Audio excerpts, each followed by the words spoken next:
So first ఈ రియాక్ట్లో topics వాడికి వెళ్ళిపోదాం. ఫస్ట్ ఏంటి ఇన్స్టలేషన్. ఓకే, నేను టాపిక్స్ లిస్ట్ చెప్తాను. First installation. ఓకే,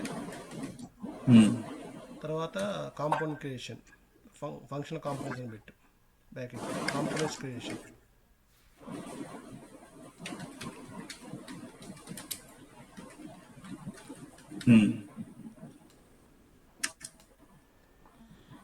తర్వాత వచ్చేసి కాంపోనెంట్ క్రియేషన్ ఫంక్షనల్ కాంపోనెంట్స్ అని పెట్టు.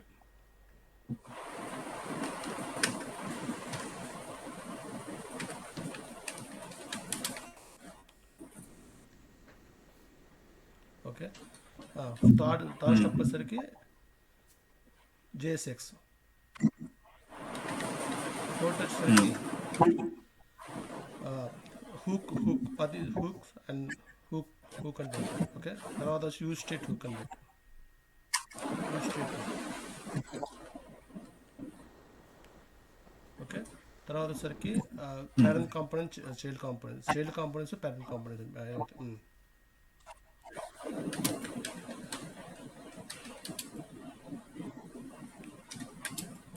Parent components and child components అంటే ఎండ్ పెట్టు.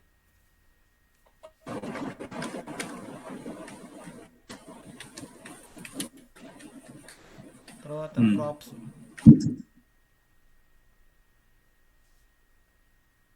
తర్వాత conditional rendering.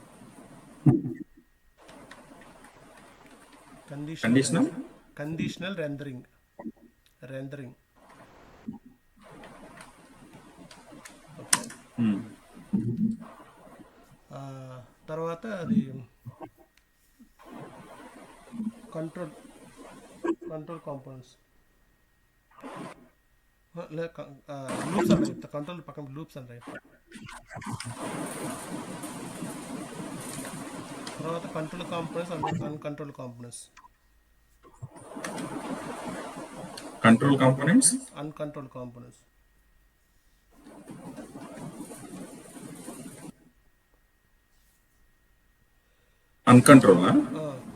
Uncontrol components. Okay, తర్వాత వర్చువల్ దామ్.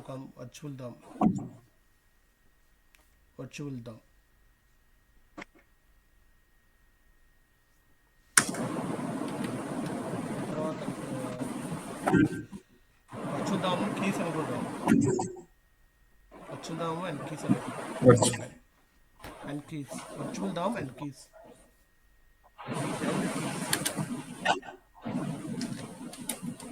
ఓకే, తర్వాత యూజ్ ఎఫెక్ట్.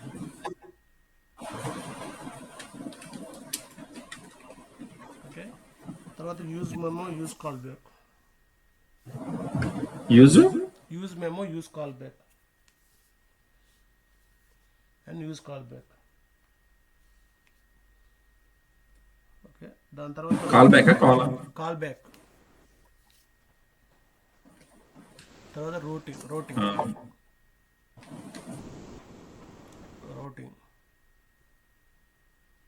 తర్వాత రిజెక్ట్. ఎంతవరకు ఓకే, ఇన్స్టలేషన్ ఫస్ట్ ఇన్స్టలేషన్ ఎలా చేయాలంటే దానిలోకి చెప్తే ఇన్స్టలేషన్ ఎలా చేయాలి. ఇన్స్టలేషన్ ఫస్ట్ టాపిక్ ఇన్స్టలేషన్ చేయాలి. ఫస్ట్ సిస్టంలో నోట్ చేసి ఉందో చెక్ చేసుకోవాలి. నోట్ చేసి ఉందో చెక్ చేసుకోవాలంటే విండోస్లో వెళ్ళి కమాండ్ ప్రాంప్ట్ ఓపెన్ చేయి.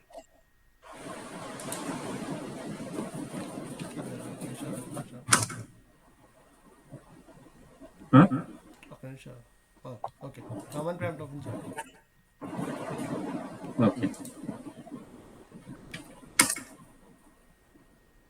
ఫస్ట్ రియాక్ట్ కొత్త ప్రోడక్ట్ క్రియేట్ చేయాలంటే ఫస్ట్ నీ సిస్టంలో నోడ్ సాఫ్ట్వేర్ ఉండాలి.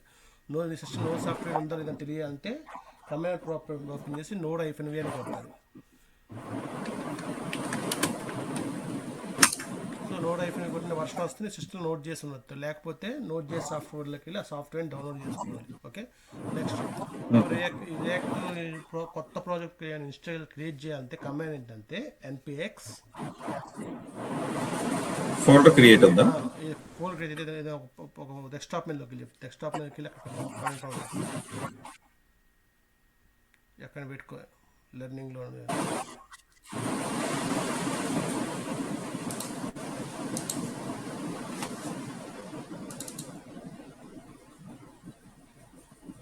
ఇక్కడ కమాండ్ ప్రాంప్ట్ ఉంది. ఆ అడ్రస్ బార్లోకి వచ్చి సిఎండి అని కొట్టి అడ్రస్ బార్లోకి వెళ్ళి అడ్రస్ బార్లోకి వెళ్ళి చెప్తా దానిపైన. ఇయర్ ఫోల్డర్ క్రియేట్ చేయలేదు, చేస్తాను. ఏం చేయమాకు, చెప్తా. అక్కడ అడ్రస్ ఓకే బార్లోకి ఓకే వెళ్ళి పైన అడ్రస్ బార్ ఉందా? ఓకే, ఒక్క నిమిషం ఇది డిలీట్ చేస్తాను. క్రియేట్ అయిపోయింది. ఇప్పుడు దానిలో ఇక్కడ అడ్రస్ బార్ ఇక్కడ ఉందా? ఏంటి పైన అడ్రస్ ఓపెనింగ్? ఒక్క నిమిషం, పైన అడ్రస్ బార్ ఉందా? అడ్రస్ బార్ అంటే నీకు డెస్క్టాప్ ప్రాజెక్ట్స్ అని కనబడుతుంది చూసావా? One drive, Venkateswarlu personal, desktop personal ఉంది సార్, దాని అడ్రస్ బార్ ఉంటుంది. దాంట్లో స్పేస్ పక్కన క్లిక్ చేయి, ఇదే దాని పక్కన క్లిక్ చేయి, ఎంటీ క్లిక్ చేయి, సిఎండి అని కొట్టు, ఎంటర్ కొట్టు. ఇలా కొడితే ఏంటంటే నీ ఆ లొకేషన్లో కమాండ్ ప్రాంప్ట్ ఓపెన్ అయ్యింది. ఓకే, సో నీ కమాండ్ ప్రాంప్ట్ ఆ లొకేషన్లో ఉంది, డెస్క్టాప్ ప్రాజెక్ట్స్లో. ఓకే, నెక్స్ట్ ప్రాజెక్ట్ క్రియేట్ చేయాలంటే ఒక రియాక్ట్లో కొత్త ప్రాజెక్ట్ క్రియేట్ చేయాలంటే NPX space create create NPX తర్వాత స్పేస్ ఇచ్చి create create create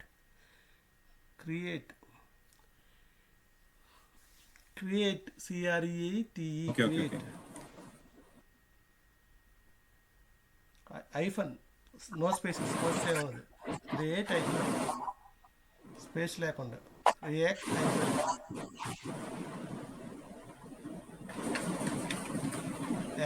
APP space ఇచ్చి ఇప్పుడు ఏ నేమ్తో ప్రాజెక్ట్ కావాలో ఆ నేమ్తో పెట్టుకోవాలి. ఫర్ ఎగ్జాంపుల్ లెర్నింగ్ అని నేమ్తో కావాలనుకోండి, లెర్నింగ్ అని పెట్టుకో.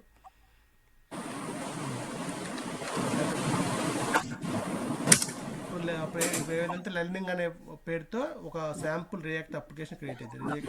లెర్నింగ్ అనే ఫోన్ చేస్తే ఒక బైగొట్టు క్రియేట్ అయ్యిందాక వెయిట్ చేయాలి. కాసేపు తర్వాత ఏమిటంటే ఆ డెస్క్టాప్ ప్రాజెక్ట్ ఫోల్డర్లో లెర్నింగ్ అనే ఫోల్డర్ క్రియేట్ అయ్యి దాంట్లో ఒక శాంపుల్ ప్రాజెక్ట్ క్రియేట్ అయ్యింది. ఓకే, క్రియేట్ అవుతుంది.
అయింది. ఇప్పుడు ఒకసారి ప్రాజెక్ట్ ఈ డెస్క్టాప్లో ప్రాజెక్ట్ ఫోల్డర్లోకి వెళ్తే లెర్నింగ్ అనే ఫోల్డర్ క్రియేట్ అయ్యింది చూడండి ఒకసారి. సో లెర్నింగ్ అనే పేరుతో ఫోల్డర్ క్రియేట్ అయ్యింది చూసాగా.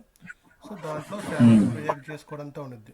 ఓకే, ఇప్పుడు ఓపెన్ చేయి. ఓకే. సో ఇప్పుడు ఒకసారి నువ్వు ఇప్పుడు అప్లికేషన్ స్టార్ట్ చేయాలంటే ఇప్పుడు రియాక్ట్ నువ్వు ఇంత ఇన్స్టలేషన్ చేసావు. ఇన్స్టలేషన్ చేసిన command npx create app project name. Application start చేయాలంటే ఓకే. వెళ్ళి చెప్తా, కమాండ్ ప్రాంప్ట్లోకి వెళ్ళి చెప్తా మళ్ళీ.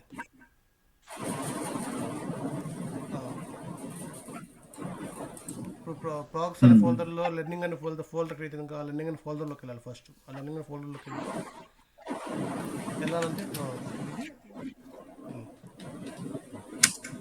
ఇప్పుడు నువ్వు ప్రాజెక్ట్ ఫోల్డర్ అప్లికేషన్ స్టార్ట్ చేయాలంటే ఆ ప్రాజెక్ట్ స్టార్ట్ చేయాలంటే npm స్టార్ట్ ఉంటుంది. npm space start.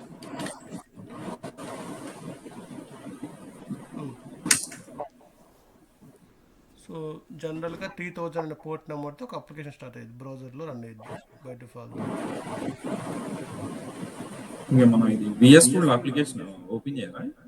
చేద్దాం రన్ చేయాలంటే ఓకే. నువ్వు రన్ చేయటం VS కోడ్ ఓపెన్ చేసిన అవసరం లేదు. అవునవును.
ఫస్ట్ ఒకసారి ఎక్కువ టైం పడింది, తర్వాత okay.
So local host colon 3000 అనేది దాంతో మన అప్లికేషన్ అనేది అవుతుంది.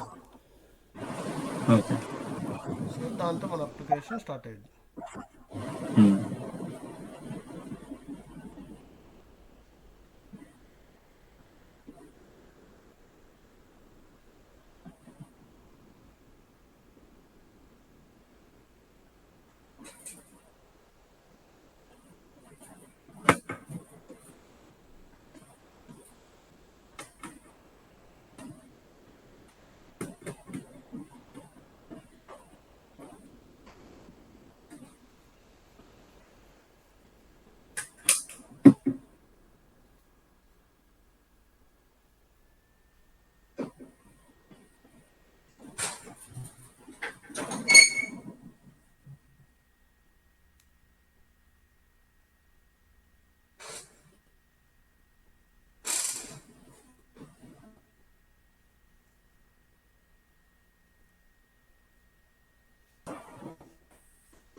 First time.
సో ఇదే బేసిక్ అప్లికేషన్ స్టార్ట్ అయింది అనమాట. సో ఇది ఒక బేసిక్ అప్లికేషను.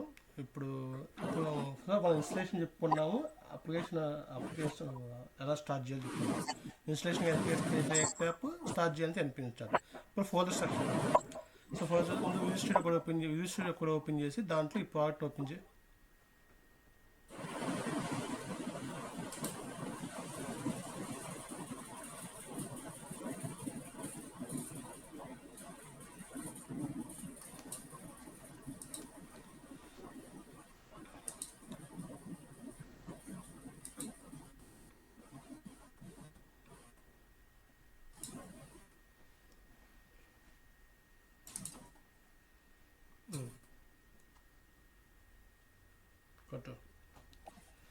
సో ఇది ఫోల్డర్ స్ట్రక్చర్. ఓకే, మీకు లెఫ్ట్ సైడ్ చూస్తే నోడ్ మాడ్యూల్స్ ఫోల్డర్ ఉంది.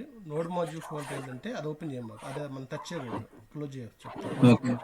అదంటే కోడ్ మాడ్యూల్స్. మనం ఒక కోడ్ మాడ్యూల్స్ అంటే ఇప్పుడు ఫర్ ఎగ్జాంపుల్ ఏమన్నా ఒక అప్లికేషన్ కానీ ఒక స్టార్ట్ చేయాలంటే మనకి ఏమేమి అన్ని పనిముట్లు ఏర్పాటు చేసి దాంతో రెడీ చేస్తాం కదా, మనకు అవసరమైన కోడ్ మాడ్యూల్స్లో ఉంటాయి. కోడ్ మాడ్యూల్ ఆ ప్రాజెక్ట్ రియాక్ట్ ప్రాజెక్ట్ రన్ అవ్వడానికి అవసరమైన కోర్ లైబ్రరీస్ అని నోడ్ మాడ్యూల్స్ ఫోల్డర్లో ఉంటాయి. కోర్ లైబ్రరీస్ అంటే అవసరమైనవి అన్నీ.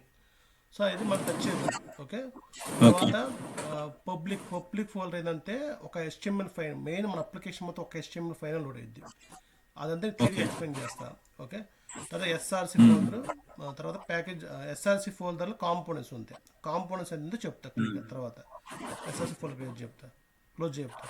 సో మనకి ప్యాకేజ్ అంటే మన ప్యాకేజ్ ఫైల్ అనమాట. ప్యాకేజ్ ఫైల్లో ప్యాకేజ్.json లాక్ కాదు, ప్యాకేజ్.json ఫైల్ కింద ఇది మెయిన్ ఫైల్. సో ఈ ఫైల్ ఏంటంటే ఈ ఫైల్లో మనకి ఏమేమి మాడ్యూల్, ఆ మాడ్యూల్ వర్షన్ ఏంటి అవన్నీ దీంట్లో ఉంటాయి. అంటే ఏంటంటే ఫర్ ఎగ్జాంపుల్ ఒక అప్లికేషన్ అన్న దానికి సంబంధించిన అక్కడక్కడ ఉంటాయి. అవన్నీ చోట పెట్టుంటాడు. సో ఆల్రెడీ తయారు చేసి, సో ఎక్కడో ఒక రెఫ్లో గదిలో పెట్టుంటారు, ఎక్కడో గ్లోబల్గా ఇంటర్నెట్లో గదిలో ఉంది. అక్కడ నుంచి మనకు ఏమేం కావాలో మన ప్యాకేజ్ చేసిన ద్వారా ఇచ్చి రన్ చేసినప్పుడు ఆ ప్యాకేజ్ చేసిన ఏది ఏ వర్షన్లో కావాలో అవన్నీ ఆ గదిలో నుంచి తెచ్చుకొని నోడ్ మాడ్యూల్ ఫోల్డర్లో పెట్టింది. సో ఇవన్నీ మనకి కొత్తగా ఇంకా లైబ్రరీ ఇన్స్టాల్ చేయాలంటే ఇక్కడ యాడ్ చేస్తాం. ఆ లైబ్రరీ ఏ లైబ్రరీ నేమ్, ఆ లైబ్రరీ వర్షన్ ఏంటి అనేది దేవ్ డిపెండెన్సీలో యాడ్ చేస్తాం. డిపెండెన్సీ అనేది ప్యాకేజ్ చేసుకుని తర్వాత చెప్తాం. సో ప్యాకేజ్.jsలో పెట్టిన ఇవన్నీ మనకి ఏమేమి కావాలో ఆ లైబ్రరీస్ దానికి వర్షన్ సంబంధించిన అన్ని ప్యాకేజ్.js మెన్షన్ చేస్తాం. అవన్నీ ఎత్తుకొని npm రిపాజిటరీలో ఎత్తుకొని తెచ్చి నోడ్ మాడ్యూల్ ఫోల్డర్లో పడేది ఇన్స్టాల్ చేసినప్పుడు. ఓకే, ఈ ప్యాకేజ్.లాక్ చేసినంటే ఫస్ట్ టైం ప్యాకేజ్ రన్ చేసినప్పుడు ఒక లాక్ ఫైల్ క్రియేట్ అయింది. మళ్ళీ మార్చితే కుదరదు. ఓకే, నువ్వు మార్చితే ప్యాకేజ్ మళ్ళీ మార్చి రన్ చేయాలంటే ప్యాకేజ్.లాక్ చేసి కూడా అప్డేట్ అవ్వాలి. Okay, node modules folder package గురించి అర్థమైంది కదా. సో మనకు అవసరమైన కోడ్ మాడ్యూల్స్ అన్ని ప్యాకేజ్ పెడితే అవన్నీ ఫోల్డర్ మెసేజ్ పడతాయి. ఓకే, SRC రీడ్ మీ ఏంటంటే అదొక నువ్వు ప్రాజెక్ట్ చేస్తే ఆ ప్రాజెక్ట్ గురించి ఏమైనా యూజ్ చేసుకోనుకో దానికి సంబంధించిన పెట్టుకుంటాయి ఇన్స్ట్రక్షన్స్ లాగా. ఇదే కాదు, ఫర్ ఎగ్జాంపుల్ ఒక అప్లికేషన్ క్రియేట్ చేసినప్పుడు ఫర్ ఎగ్జాంపుల్ అప్లికేషన్లో నువ్వు పలానా కమాండ్ రన్ చేయాలంటే ఈ కమాండ్ రన్ చెయ్యి, పలానా చేయాలంటే ఇన్స్ట్రక్షన్స్ లాగా నువ్వు రీడ్ మీ ఫైల్ పెట్టుకుంటావు. ఏ ప్రాజెక్ట్ అయినా గిట్హబ్లో రీడ్ మీ ఫైల్ ఏంటంటే సో కొందరు ఏమైనా కొత్తగా ఆ ప్రాజెక్ట్లోకి వెళ్ళినప్పుడు ఆ ప్రాజెక్ట్లో రీడ్ మీ ఫైల్ చదువుకుంటారు, దానిలో ఇన్స్ట్రక్షన్స్ ఓకే. ఓకే, ఇక డాట్ ఇగ్నోర్ అనేది గిట్ అనేది గిట్కి సంబంధించిన ఫైల్, అది మనకు అవసరం లేదు. Okay, public folder SRC folder అని చెప్తాం. ఒక పబ్లిక్ ఫోల్డర్లో ఉంటే ఎస్ఆర్సి ఫోల్డర్లో ఉంది. ఓకే, నేను చెప్పే ముందు ఒక వెబ్సైట్ ఓపెన్ చేయ.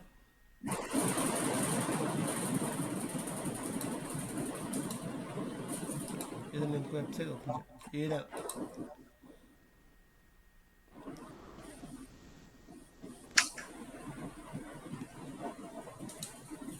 ఫేస్బుక్ దాకా ఈ పేజ్ ఉంది, ఇది ఒక వెబ్సైట్. ఓకే, ఇది ఒక వెబ్సైట్. ఈ వెబ్సైట్ అంతా ఏంటి, ఒక వెబ్సైట్ అంతా ఒక HTML ఫైల్. ఓకే, ఒక వెబ్సైట్ అంతే ఒక HTML ఫైల్ అంతే. సో ఒక HTML ఫైల్ దానికి సంబంధించి స్టైల్ షీట్ అంతే, ఏదైనా రియాక్ట్ యాప్ యాంగిల్ అయినా ఏదైనా అది. ఇప్పుడు మన వెబ్సైట్లోకి మన దాంట్లోకి వెళ్తే మన దాంట్లో పబ్లిక్ దాంట్లో index.html అవుతుంది. కరెంట్ వెబ్సైట్ index.html అని వచ్చింది. ఓకే, ఇప్పుడు index.html ఈ హెడర్ నీకు HTML తెలుసుకుంటే ఐడియా ఉంది, మొత్తం బాడీ కంటెంట్లో ఏది ఉందో అదంతా లోడ్ అయ్యింది కదా. కానీ index.html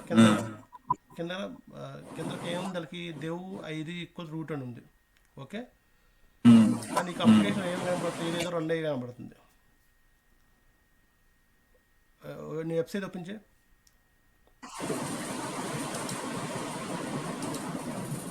ఇదంతా వస్తుంది, ఇదంతా మన దాంట్లో రాస్తుందా, index.html రాస్తుందా, index.html ఉందా, అదంతా ఉంది. ఎడిట్ ఆపరేషన్ చూస్తున్నాను, లేదు కదా. సో వాడు ఏం చేస్తాడంటే index.html ఒక దివ్ ఒక బాడీలో ఒక దివ్ ఐడి తిరుగుతుంది కదా, దాని లోపల మొత్తం అప్లికేషన్ అంతా రన్ అయ్యేది పెడతాడు. అది ఎలా పెడతాడంటే, ఓకే అర్థమైందా? సో అది ఎలా పెడతాడంటే ఇప్పుడు వెబ్సైట్కి వెళ్ళి చెప్తా.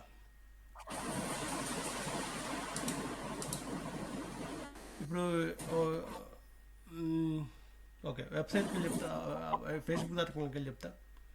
ఇప్పుడు ఇది చూస్తే ఇదంతా ఒక వెబ్సైట్, అంతా ఒక పేజీ.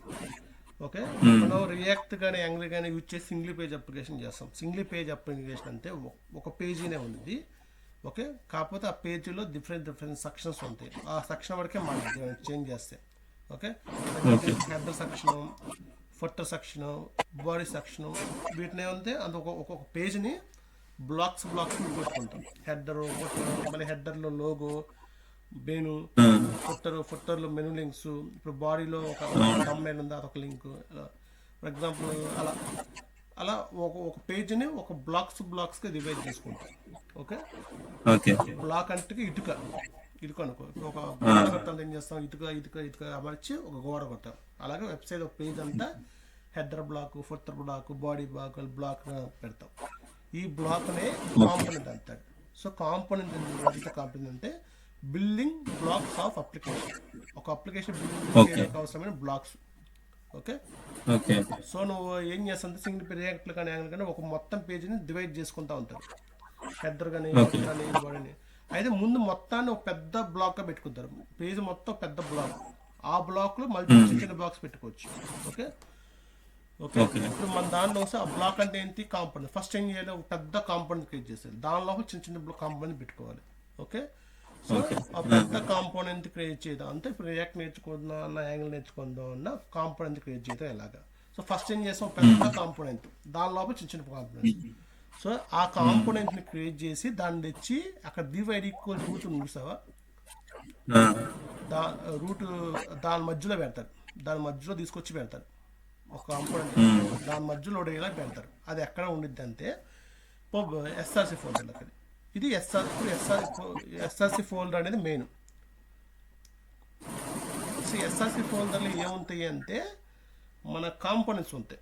Okay, okay. దాంట్లో ఇండెక్స్ డాట్ HTMLలోకి వెళ్ళి నీకు ఇండెక్స్ డాట్ HTML ఒక జేఎస్ ఫైల్ పైన ఏమైనా లోడ్ చేశాడు చూడు. ఇండెక్స్ డాట్ HTMLలో వాళ్ళు ఓపెన్ చేసుకోండి. పైకి వెళ్ళి చెప్తాను. సారీ,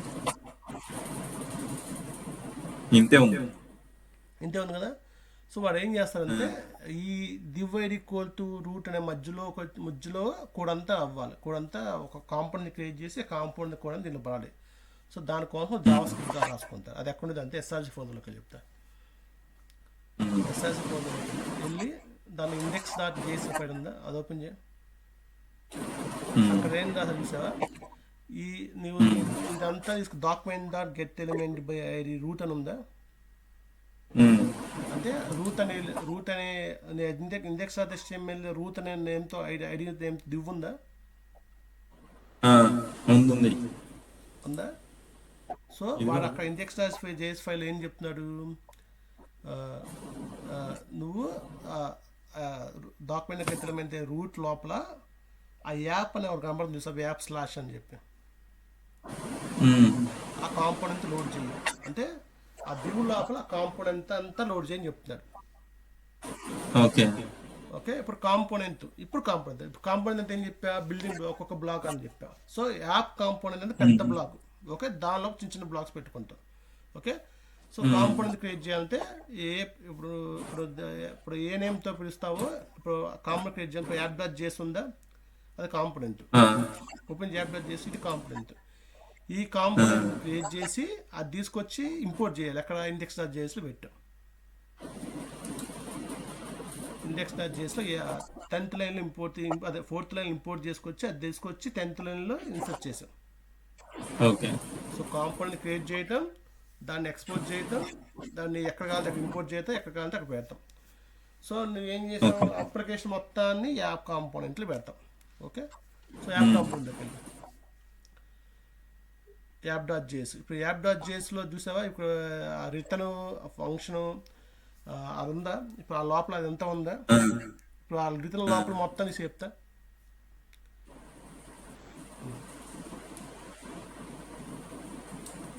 జస్ట్ అక్కడ రైట్ టెస్టింగ్ అని ఉంది, తీసేసే చెప్తా.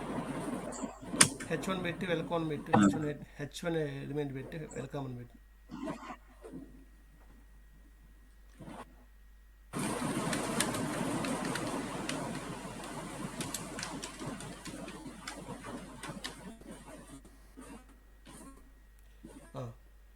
ఇప్పుడు బ్రౌజర్లోకి వెళ్ళు, వచ్చిందా. నువ్వు ఇన్స్పెక్ట్ చేయి. వాళ్ళు యూ సోర్స్ కొడితే క్లోజ్ చెప్తావు. యూ సోర్స్ కొట్టు, యూ సోర్స్ని కొట్టి రైట్ క్లిక్ చేసి అది కొడితే నీకు వెల్కమ్ అప్డేట్ ఏంటి అంటే ఎక్కడి నుంచి వచ్చింది ఏం తెలియదు. జాస్ శాంపుల్ HTML. కానీ మనం ఏం చేసాం, అక్కడ div id equal to root అనే ఆ div లోపల మన యాప్ కాంపోనెంట్ లోడ్ చేసాం. అది ఎక్కడ కాకపోతే క్లోజ్ చెప్తా, అది close inspect చేయది.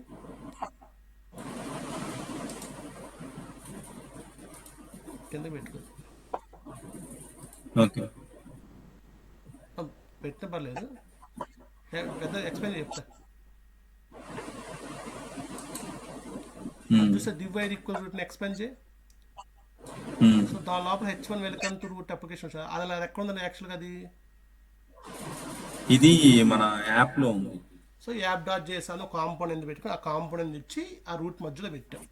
Okay, so application build చేయాలంటే ముందు అప్లికేషన్ మొత్తం పెద్ద కాంపోనెంట్లు పెట్టాలి. పెద్ద కాంపోనెంట్ మనం పెట్టిన కాంపోనెంట్ ఏంటి, app dot JS main component, అది పేజ్ కాంపోనెంట్ అనుకో. ఓకే, క్లోజ్ చేయాలి. సరే, ఇప్పుడు మనం ఒక పేజ్ క్రియేట్ చేసాము. ఆ పేజ్ మనం ఏం చేయాలి, మనకు వెబ్ పేజ్కి ఏమేమి ఉంటాయి మామూలుగా, హెడర్ బ్లాక్ అని, ఫుటర్ బ్లాక్ అని చెప్పి రకరకాల బ్లాక్స్ పెట్టుకోవాలి. అర్థమవుతుందా. ఇప్పుడు ఫేస్బుక్ వెబ్సైట్లోకి వెళ్ళి చెప్తా.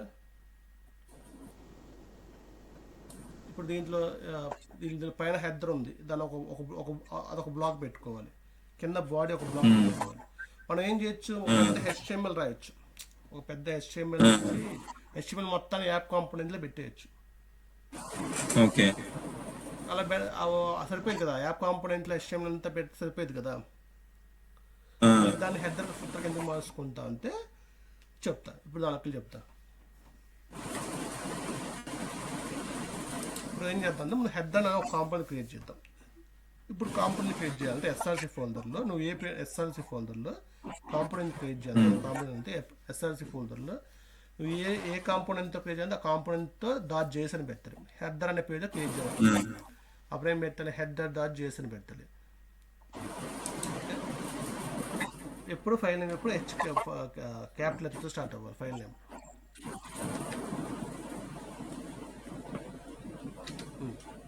చెప్తా.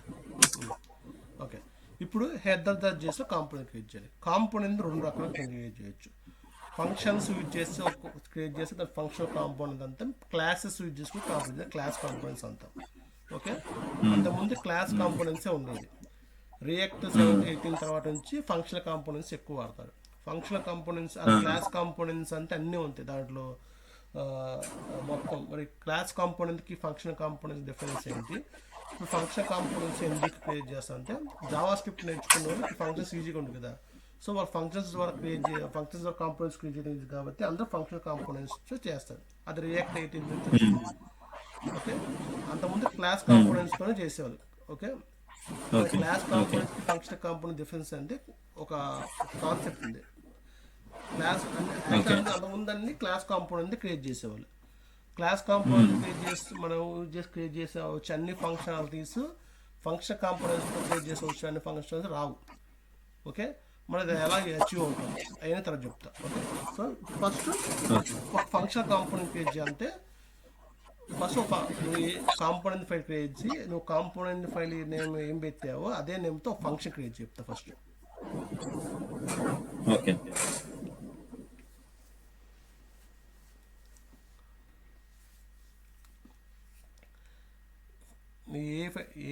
ఎలా పెట్టో అలాగే పెట్టు.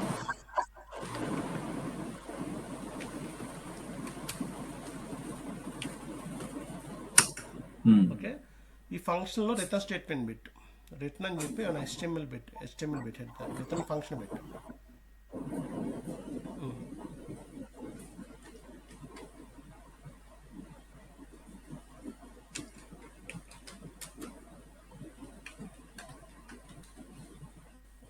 ఓకే, నువ్వు ఫంక్షన్ క్రియేట్ చేసావు. సో ఇది అంత కాంపోనెంట్ క్రియేట్ చేసావు. నువ్వు ఇప్పుడు ఈ కాంపోనెంట్ను యాప్.js-లో ఒక పార్ట్గా వాడుకోవాలి. ఒక కాంపోనెంట్ క్రియేట్ చేసి ఇంకో చోట్ల వాడుకోవాలంటే ముందు ఆ కాంపోనెంట్ ఎక్స్పోర్ట్ చేయాలి. సో ఆ ఫైల్ నేమ్ చివరిలో ఎక్స్పోర్ట్ అని చెప్పి ఆ ఫంక్షన్ నేమ్ పెట్టాలి.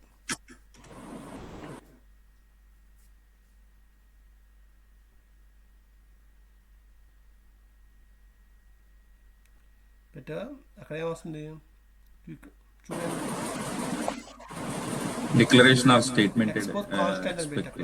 ఎక్స్పోర్ట్ కాన్స్టెంట్ అని పెట్టు, లేదా ఫంక్షన్ ముందు కాన్స్టెంట్ ఎక్స్పోర్ట్ కాన్స్టెంట్ అని పెట్టు.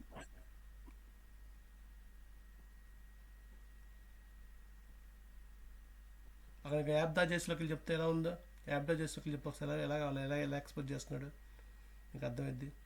Export default.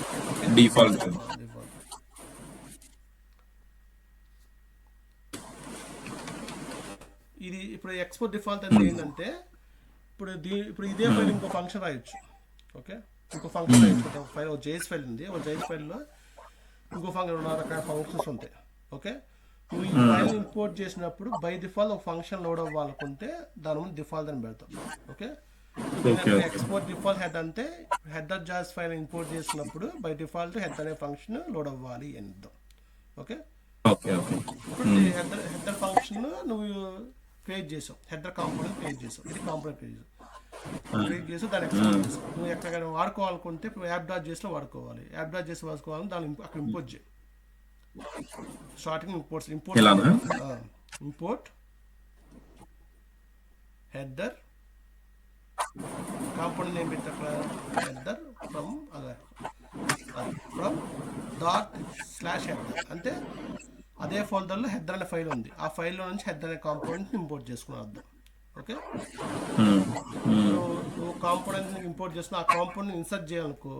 ఓకే, ఇప్పుడు వెల్కమ్ టు రూట్ అప్లికేషన్ ఉంది కదా, ఓకే, దాని ముందు ఇంపోర్ట్ చేసుకోవాలి. దాని ముందు పెడదాం.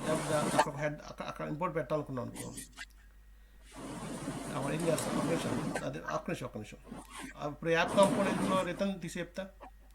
ఒక కాంపోనెంట్ రిటర్న్ చేయడం అంటే ఏం చేయాలి, ఫస్ట్ రిటర్న్ పెడతావా. అవును. ఇక్కడ ఫర్ ఎగ్జాంపుల్ రిటర్న్ అని పెట్టు. రిటర్న్ అని పెట్టి రెండు H1 ట్యాగులు పెట్టు. రెండు H1 ట్యాగులు పెట్టు.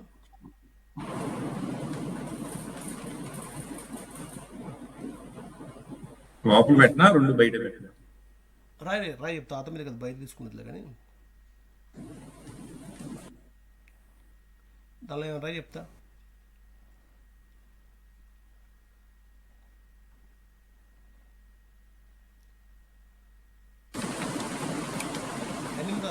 Okay, just H1 header 1 okay. Okay okay.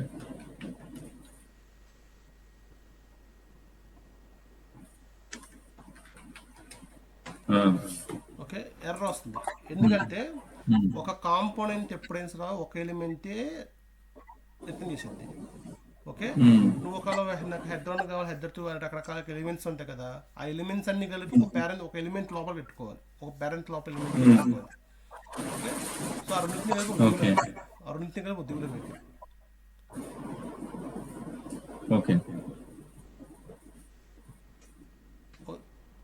దిగు లోపల పెట్టి, దిగు ఎలిమెంట్ లోపల పెట్టి.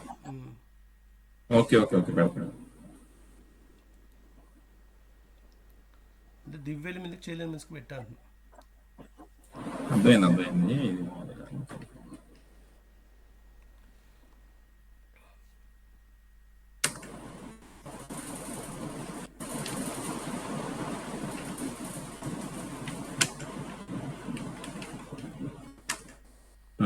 సేవ్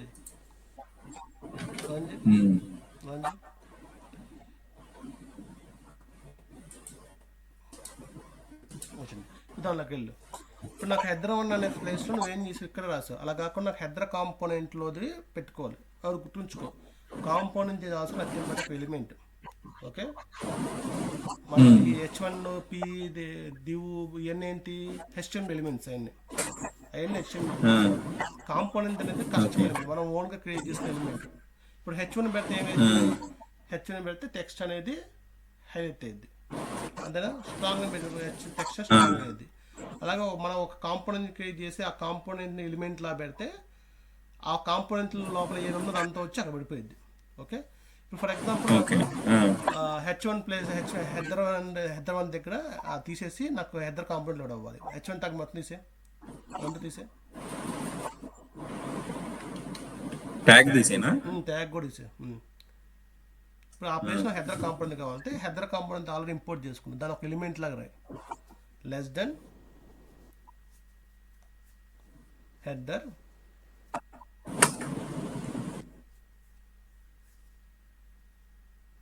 కింద చూడు, అంతేనా, అంతే. సో దీనికి క్లోజింగ్ ట్యాగ్ ఉంది కాబట్టి క్లోజింగ్ అక్కడ వేస్తాం. ఎందుకంటే ఇప్పుడు ఆ హెడర్ అనే ఎలిమెంట్ పెడతాం వల్ల ఏంటి, హెడర్ అనే ఎలిమెంట్ అనేది HTML ఎలిమెంట్ కాదు, కానీ మనం పైన ఇంపోర్ట్ చేస్తాం. ఇది ఒక కాంపోనెంట్. సో ఆ కాంపోనెంట్ లో ఏం రిటర్న్ చేస్తుందో అదంతా ఇక్కడ వచ్చి. ఇప్పుడు చూడు, నువ్వు హెడర్ కాంపోనెంట్ ఏ రిటర్న్ చేస్తున్నావు, హెడర్ కాంపోనెంట్ అని రిటర్న్ చేస్తాం. అది ఇక్కడ పడిపోవాలి, ఇక్కడ పడిపోయింది. చూడు సార్ వచ్చిందా. హెడర్ కాంపోనెంట్ మల్టిపుల్ ఎలిమెంట్స్ పెట్టుకోవచ్చు. ఫర్ ఎగ్జాంపుల్ లోగో పక్కన ఇంకో మెనూ అని పెట్టి చెప్తా. లోగో హెడర్లో ఒక ఇమేజ్, ఒక లోగో పెట్టి ఒక ఇమేజ్ పెట్టి చెప్తా.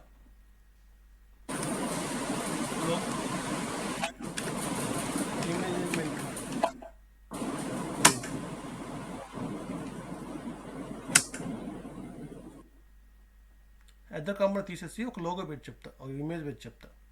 ఇమేజ్కి SRC కింద బయట ఏమైనా URL ఎక్స్టర్నల్ ఇవ్వాలి ఇచ్చేసి గూగుల్లోంచి ఇవ్వాలి. తీసే హెడర్ కాంపోనెంట్ తీసే, H1 తీసే, ఇమేజ్ టైప్ పెడతాను.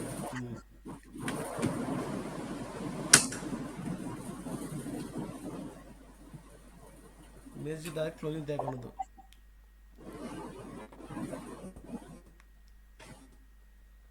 ట్యాగ్ ఉండిద్దా? ఉండదు కదా. ఉన్నది. ఎస్ఆర్సి ఈక్వల్ అని చెప్పి గూగుల్లోంచి ఒక ఇమేజ్ బార్ తీసుకొచ్చి ఇక్కడ పెట్టు, లేదా ఫేస్బుక్ లోగో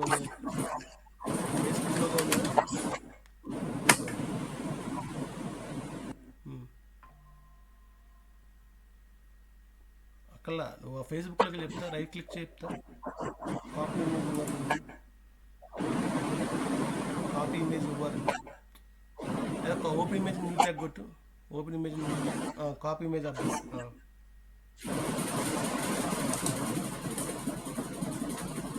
సేవ్ చేయి.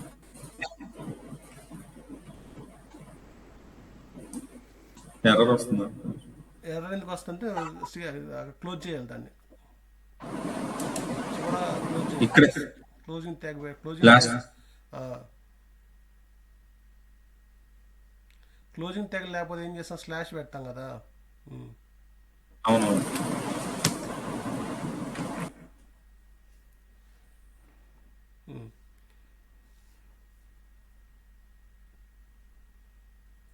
వచ్చిందా? ఇప్పుడు యాక్చువల్గా ఏమైంది, నువ్వేమనుకుంటున్నావు, హెడ్ కాంపోనెంట్ లోడ్ అయ్యి తర్వాత యాప్ కాంపోనెంట్ లోడ్ అయింది. మనం ఏం చేస్తున్నాం, రూట్ అనే ఒక దివు లోపల ఫస్ట్ యాప్ కాంపోనెంట్ లోడ్ చేసాం, యాప్ కాంపోనెంట్లో హెడర్ కాంపోనెంట్ లోడ్ చేసాం, అంతేనా? యాప్ కాంపోనెంట్లో హెడర్ కాంపోనెంట్ లోడ్ చేసాం, అంతేనా? అంతే. ఓకే, ఇప్పుడు యాప్ దానికి స్టైల్స్ రాయాలనుకో, ఒకవేళ నువ్వు స్టైల్స్ సపరేట్ పెట్టుకోవాలి. ఇప్పుడు మామూలుగా ఒక వెబ్ పేజీలో రాసాను అనుకో, స్టైల్స్ అన్నీ ఒక పేజీలో ఉంటాయి, HTML అంతా ఒక పేజీ ఉంటుంది. ఇప్పుడు నువ్వేం చేసావు, ఆ హెడర్ పార్ట్ వరకు సపరేట్ చేసావు. ఓకే, దానివల్ల సపరేట్ HTML సపరేట్ CSS పెట్టుకోవచ్చు. అంతే. హెడర్లోకి వెళ్ళి సో ఈ సపరేట్ HTML రిటర్న్ చేస్తున్నావు ఒక పైన. ఇప్పుడు సపరేట్ CS పెట్టుకున్నావు అనుకో, ఒక CS ఫైల్ పెట్టుకో, హెడర్.cs అని చెప్పి పైన.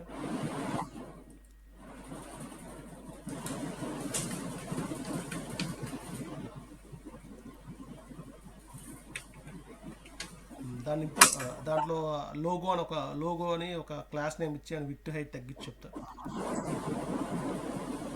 స్టైల్స్ రాయ్.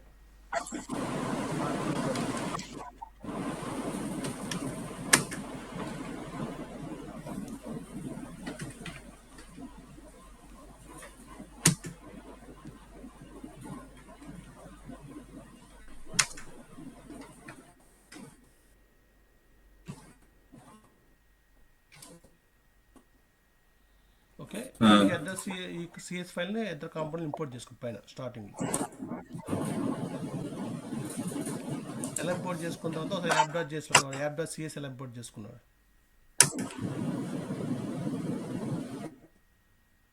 యాప్.jsలోకి వెళ్ళి చెప్తా ఎలా ఇంపోర్ట్ చేసుకున్నాడు పైన. సేమ్ అలాగే నార్మల్ డైరెక్ట్ కాంపోనెంట్ ఇంపోర్ట్ చేశాడు.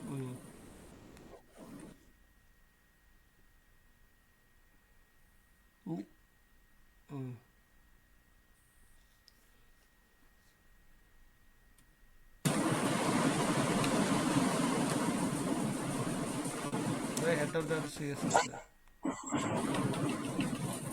ఓకే,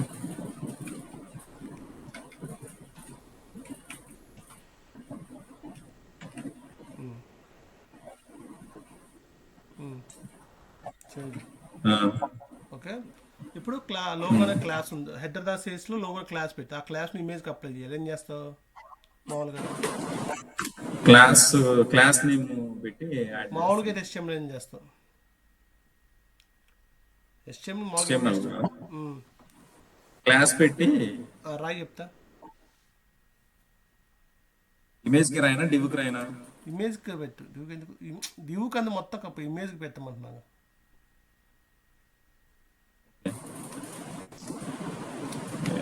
క్లాసిక్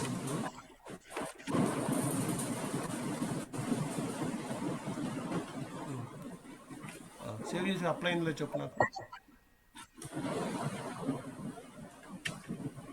అప్లై అయిందా?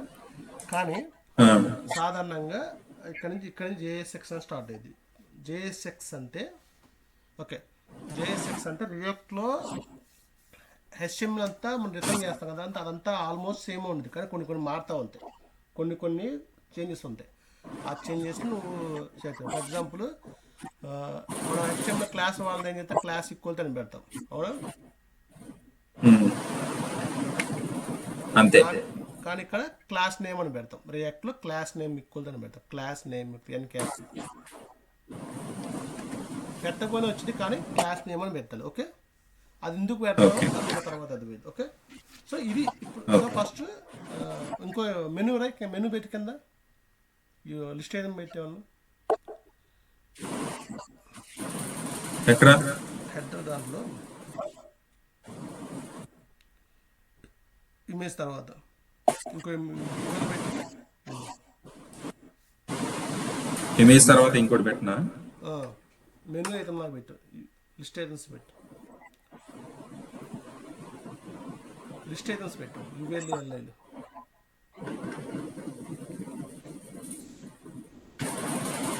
యూఎల్ పెట్టి యూఎల్ ఎల్ఐ పెడతాబ్బా list items. Okay okay okay.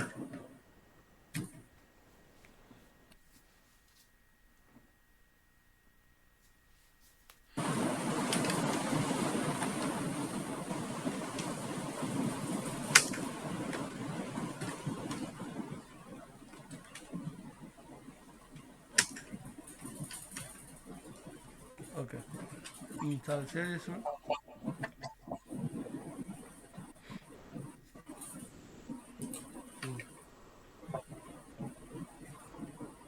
వచ్చిందా? ఇప్పుడు నాకు రెండు పక్క పక్కన రావాలి, ఏం చేస్తాం? ఆ లోగో పక్క పక్కన ఏం చేస్తాం? డిస్ప్లే ఫ్లెక్స్ ఇస్తాం. దేనికి ఇస్తాం? ఇప్పుడు ఈ పేరెంట్ కదిలించు, దీనికి డివ్వుకు ఉంది కదా, ఇక్కడ క్లాస్ నేమ్ పెట్టేసి ఇవ్వు, అంతే.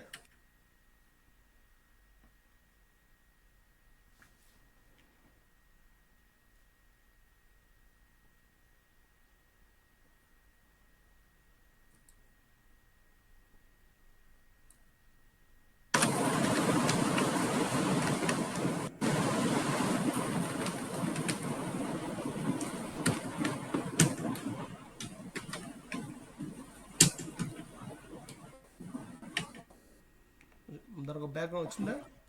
దానికి బ్యాక్గ్రౌండ్ హెడర్ ఒక బ్యాక్గ్రౌండ్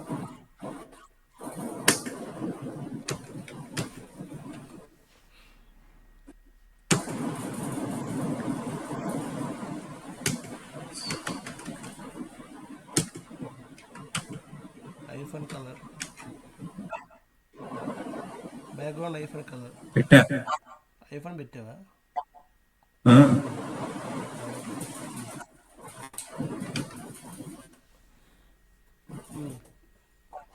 ఓకే, దాంట్లోకి వెళ్ళి చెప్తా. ఇప్పుడు హెడర్ సిఎస్లో హెడర్ అనే క్లాస్ ఉంది, లేదా లోగో అనే క్లాస్ ఉంది. ఆ లోగో అనే క్లాస్లో ఉంది కదా, ఆ క్లాస్ నేమ్ తెచ్చి యాప్ డాట్ జేస్లో పెట్టి, యాప్ డాట్ జేస్లోకి వెళ్ళి చెప్తా. యాప్ డాట్ జేస్లో హెడర్ 2 ఉంది కదా, దాన్ని పెట్టు. దీనికా? ఇంపోర్ట్ చేయకుండా ఇంపోర్ట్ చేయకుండానా? వచ్చిందో చూడు ఒకసారి.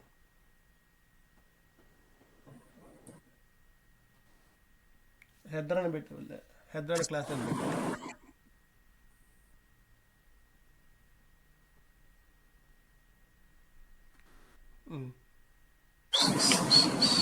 వచ్చింది. ఎందుకని? ఆ, నువ్వు ఆల్రెడీ హెడర్ అనే కాంపోనెంట్ ఇంపోర్ట్ చేస్తున్నావు. హెడర్ అనే కాంపోనెంట్ ఇంపోర్ట్ చేయడం, హెడర్ అనే కాంపోనెంట్ ఆల్రెడీ హెడర్ సిఎస్ వరకు కూడా ఇంపోర్ట్ చేసావు, అవునా? Okay okay. ఆ, ఓకే, అయితే తీసి చెప్తా ఇక్కడ. హెడర్ తీసి ఇప్పుడు యాప్ డాట్ సిఎస్లోకి వెళ్ళు. దీనిలో ఒక ఏదన్నా ఇప్పుడు దీని ఒక ఏదో ఒక క్లాస్ నేమ్ పెట్టి నా బ్యాక్గ్రౌండ్ కలర్ పెట్టు. తీసేయండి, నేను రాయలేదు, తీసి మొత్తం తీసి చెప్తాను. అది మొత్తం తీసి చెప్తాను. నేను క్లాస్ నేమ్ పెట్టు.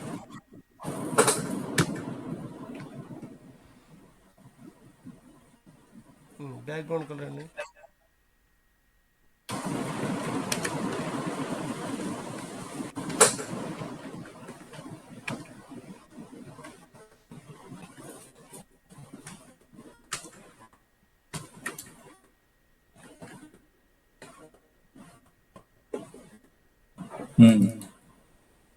అది తెచ్చుకొచ్చి హెడర్ జేఎస్లో పెట్టి వస్తున్నాయేమో. హెడర్ కాంపోనెంట్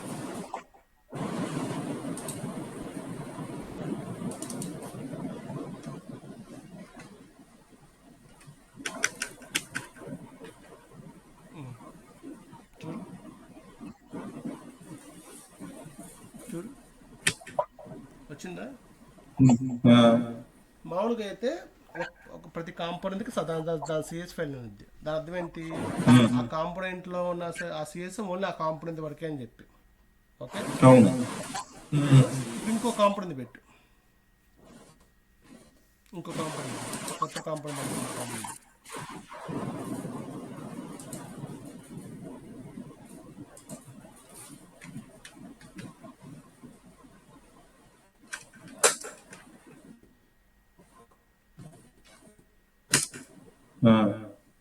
డ్రై ఫంక్షన్ పెట్టయితే దిస్ ఈస్ ఫుట్ అని చెప్పాను డ్రై.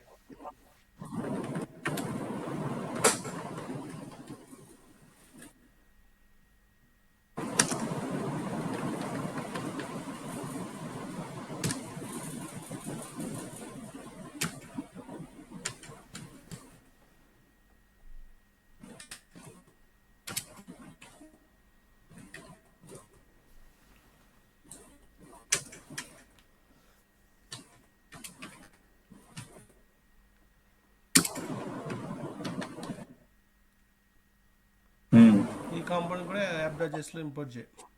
చూడండి,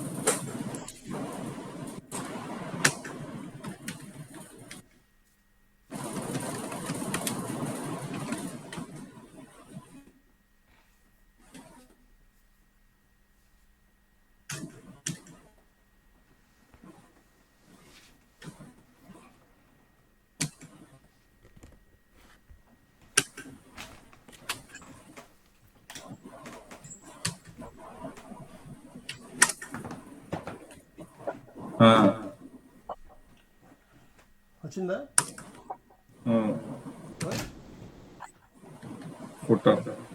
ఇప్పుడు ఆ యాప్ కాంపోనెంట్ పెట్టిన క్లాస్ని ఫుటర్ కూడా పెట్టు.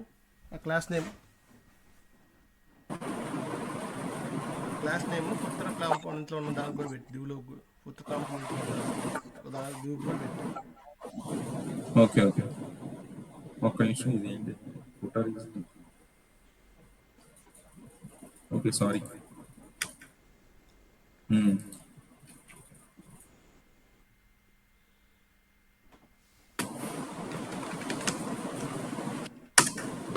ఫుటర్ को సపరేట్ సిఎస్ క్రియేట్ చేయి.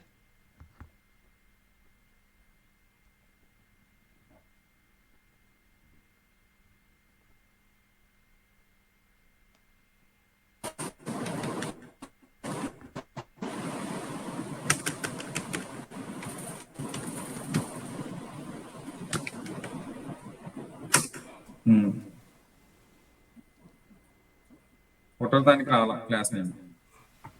ఎందుకు రాలా? దానిలోకి చెప్తా. హెడర్ ఓకే, ఇది ఏదో క్లాస్ నేమ్ కొట్టి పెట్టాను. ఫుటర్లో కూడా ఏదో క్లాస్ అని పెట్టు. ఫుటర్ అని చెప్పేది ఏదో ఒకటి.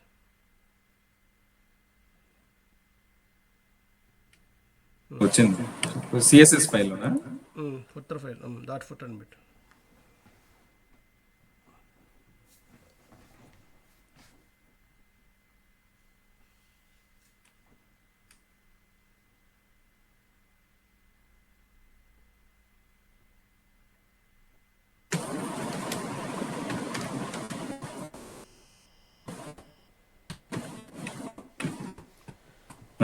ఓకే, ఇప్పుడు యాప్ కాంపోనెంట్ దగ్గర చెప్తా. ఇప్పుడు యాప్ కాంపోనెంట్లో మన header component, footer component load చేసాం. సో ఇక్కడ హెడర్ కాంపోనెంట్, ఫుటర్ కాంపోనెంట్ని child components for the app component. ఇక్కడ పేరెంట్ కాంపోనెంట్ వచ్చరికి app component. Okay, child components వచ్చరికి హెడర్, ఫుటర్ కాంపోనెంట్స్. ఓకే, ఈ హెడర్, ఫుటర్ కాంపోనెంట్స్ని సిబ్లింగ్ కాంపోనెంట్స్ అంటారు. సిబ్లింగ్ కాంపోనెంట్ అన్న చెల్లి, అక్క చెల్లి, same level components. Okay, app కాంపోనెంట్లో పెట్టిన సిఎస్ఎస్ చైల్డ్ కాంపోనెంట్స్ కూడా అప్లై అయ్యింది. CSS styles. అలాగే ఇప్పుడు హెడర్ కాంపోనెంట్, హెడర్ ఉంది కదా, అది తీసుకొచ్చి ఫుటర్ కాంపోనెంట్లో పెట్టు. ఫుటర్ కాంపోనెంట్ ఎలిమెంట్కి పెట్టు.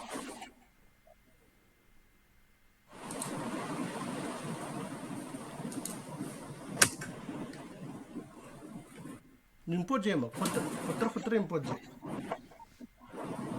ఫుటర్ ఇంపోర్ట్ చేయి. ఫుటర్ పెట్టినా direct. Footer CS file import చెప్తా ఫస్ట్ మామూలుగా హెడర్ ఫైల్ ని ఫుటర్ లో ఏం పెట్ట మాకు. నేను ఏంది ఫుటర్ కాంపోనెంట్ ఫుటర్ సిఎస్ మామూలుగా ఇంపోర్ట్ చేయి చెప్తా. ఫుటర్ సిఎస్ఎస్ ఎక్కడికి, దీంట్లోకా? కాంపోనెంట్లో వాడుకుంది కదా తర్వాత, ఫుటర్ కాంపోనెంట్లో వాడుకున్న ఫుటర్ సిఎస్ ఇంపోర్ట్ చేయి చెప్తా మామూలుగా.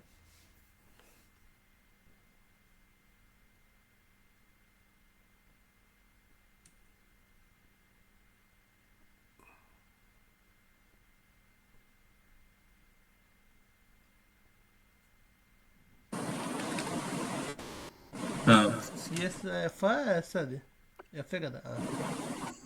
ఓకే, సో ఫుటర్ కాంపోనెంట్ ఏ క్లాస్ ఉంది మనకి? ఫుటర్ ఉంది కదా, ఫుటర్కి పెట్టి ఇక్కడ ఆ క్లాస్ నేమ్.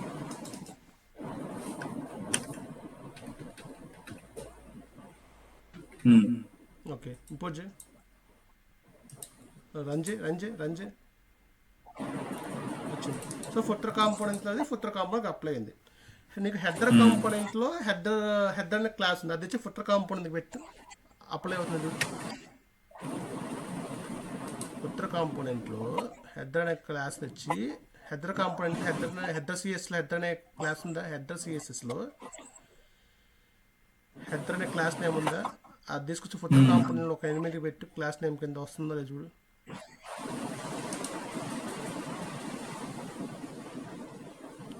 అక్కడ పెట్టు, అక్కడ ఫుటర్ తీసి అక్కడ పెట్టు. ఫుటర్ క్లాస్ నేమ్ తీసేసి ఇంకో క్లాస్ నేమ్ పెట్టబ్బా హెడర్ నేమ్. అంటే అది డిస్ప్లే ఫ్లెక్స్ రాశాను, దీనిలో ఫ్లెక్స్ రావడానికి చూడు అసలు అప్లై ఇద్దరు అది చూడు ఒకసారి. బ్యాక్గ్రౌండ్ కలర్ ఇచ్చావు కదా డిస్ప్లే ఫ్లెక్స్తో పాటు. అయింది, అప్లై అయిందా? ఇప్పుడు దానిలోకి వెళ్ళి చెప్తా. హ్యాప్ కాంపోనెంట్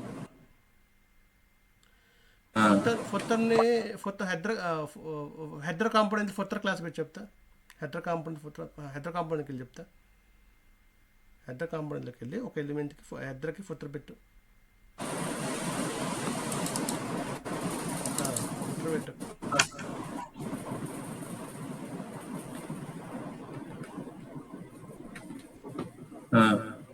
అప్లై అయిందా చూడు, అప్లై అయిందా? నువ్వు అడగొచ్చు ఈ కాంపోనెంట్లో వచ్చిన సిఎస్ ఈ కాంపోనెంట్లో ఎలా అప్లై అవుతుందని చెప్పి. ఓకే, ఎందుకంటే నువ్వు పేజ్ని ఇక్కడ లోడ్ చేస్తున్నట్టు, లోడ్ చేసినప్పుడు ఏమైంది? హెడర్ సిఎస్ఎస్ లోడ్ అయింది, ఫుటర్ సిఎస్ లోడ్ అయింది. నువ్వు స్టైల్స్ కింద క్లాస్ ఫైల్ కింద ఇంపోర్ట్ చేసిన పైన క్లాస్కి అప్లై అయింది కదా. ఇప్పుడు ఫుటర్ కాంపోనెంట్ ఇక్కడ పెట్టంగానే ఫుటర్ కాంపోనెంట్ సిఎస్కో లోడ్ అయిపోయింది. ఓకే, సో ఆ సిఎస్ పై ఎలిమెంట్స్ కూడా అప్లై అయ్యింది కదా. ఓకే, సో సాధారణంగా ఏం చేస్తుంటే సిఎస్ఎస్ ఫైల్స్ దేనికి సంబంధించి దానికే పెట్టుకుంటారు, అక్కడ ఉన్న క్లాస్ కాన్ఫ్లిక్ట్స్ రాకుండా. ఓకే, క్లియర్ అర్థం అంటే నీకు అర్థం పేజ్ లోడ్ అయిపోతుంది, అన్ని సిఎస్ అన్ని లోడ్ అయిపోతున్నాయి. సో ఏ కాంపోనెంట్లో ఏ దేనికైనా అప్లై చేసుకోవచ్చు. ఓకే ఓకే, మామూలు ఇప్పుడు హెడర్కి పెట్టి ఫుటర్కి పెట్టి చెప్తా క్లాస్. సేమ్ క్లాస్ నేమ్స్ ఉన్నప్పుడు ఏదైనా ప్రాబ్లం, వేరే స్టైల్స్ రాస్తే ఏదైనా ప్రాబ్లం అయితే అంటున్నా. వేరే అందుకే సేమ్ క్లాస్ నేమ్స్ పెట్టకూడదు, అర్థమైందా? హెడర్ కాంపోనెంట్లో పెట్టిన క్లాస్ నేమ్స్ ఫుటర్ కాంపోనెంట్స్లో సిఎస్ఎస్లో పెట్టకూడదు, అర్థమైందా? ఎప్పుడైనా ఓవర్ రైడ్ అయిపోతుంది. హెడర్ కాంపోనెంట్లో పెట్టిన క్లాస్ నేమ్స్ ఫుటర్ కాంపోనెంట్స్లో వాడకూడదు, సిఎస్ ఫైల్లో వాడకూడదు. ఓకే, ఇప్పుడైతే మీకు పేరెంట్ కాంపోనెంట్ చైల్డ్ కాంపోనెంట్ వరకు అర్థమైంది కదా. ఇప్పుడు నుంచి వాళ్ళకి డేటా, ఇప్పుడు ఇదంతా ఒక అప్లికేషన్ ఇప్పుడు డేటాని అప్లికేషన్ని కలపాలి. ఓకే, ఇన్స్టాల్ చెప్పాను, కాంపోనెంట్ క్రియేషన్ చెప్పాను. ఇప్పుడు జేఎక్స్కి వస్తున్నాను. ఓకే, జేఎక్స్ఎక్స్ హూకు యూజ్ స్టేట్ ఆ మూడు కవర్ అవుతుంది చెప్పే దాంట్లో. ఓకే, ఇప్పుడు దానిలోకి చెప్తా, హెడర్ కాంపోనెంట్కి వెళ్ళి చెప్తా. అక్కడ హెడర్లో write this is my name is Venkatesh అని చెప్తా.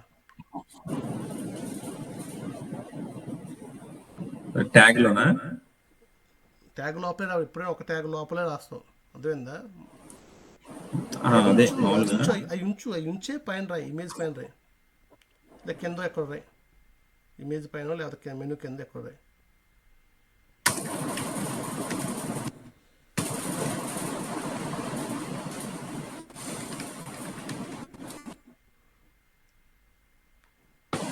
ఉమ్. వేరే పేరు అని పెట్టి చెప్తా, ఇక్కడ అర్థం మళ్ళీ జేఎస్ కన్ఫ్యూజ్ అవుతా అక్కడ. లేదా my name is or something, లేకపోతే లెర్నింగ్ రియాక్ట్ జేఎస్ అని పెట్టి చెప్తాం వాళ్ళగా. జేఎస్ పని రియాక్ట్ చేసి పెట్టి చెప్తాం. I'm learning file react. File పెట్టనా టెక్స్ట్? టెక్స్టే వేరే పెట్టి టెక్స్ట్ పెట్టమంటున్నా. ఐఎమ్ లెర్నింగ్ రియాక్ట్ చేసి నేను పెట్టాను. ఓకే, ఇప్పుడు రియాక్ట్ చేసిన బోల్డ్ ట్యాగ్లో పెట్టు, స్ట్రాంగ్ ట్యాగ్లో.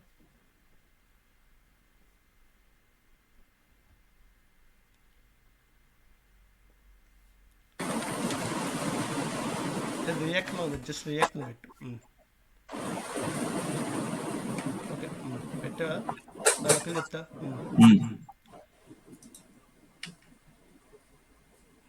బ్రౌజర్లోకి వెళ్ళు. సారీ.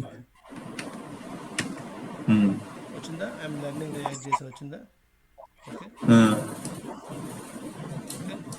ఇప్పుడు నీకు పై ఆ దివులో ఇంకో దివు పెట్టు, తర్వాత దివు కింద పెట్టు, మరి దాని కవర్ అయిపోతుంది.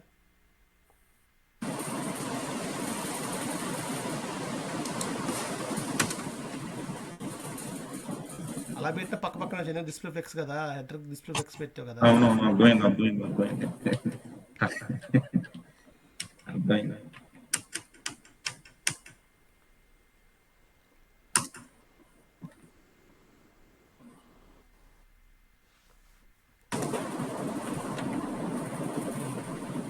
ఎన్ని ఎర్రర్ వస్తుంది చెప్పు. 1 పేరెంట్ ఉండాలి. ఒక ఇండిపెండెన్స్ ఉన్నాయి, నువ్వు పెట్టు అది అది పెట్టి ఓకే. ఇప్పుడు ఆ రెండు కలిపి మొత్తం ఒక దిగులో, ఆ రెండు దిగులు కలిపి ఒక దిగులో పెట్టు. అర్థమైందా? అర్థమైంది.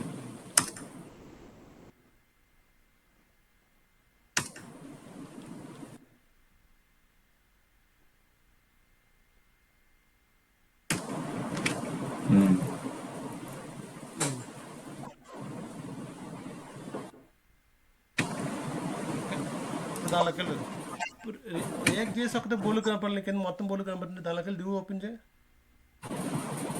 ఇదిగో ఇదే బోల్డ్ కనపడుతుంది. అక్కడ మొత్తం కలర్. ఓకే, సరే. ఓకే, అన్ని H1 ట్యాగ్ లో ఉన్నట్టున్నాయి. H1 తీసే,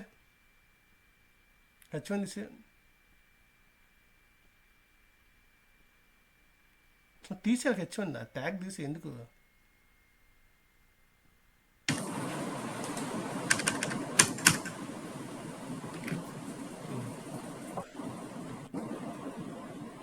ఓకే, వచ్చిందా? రియాక్ట్ చేసాను చెప్పి.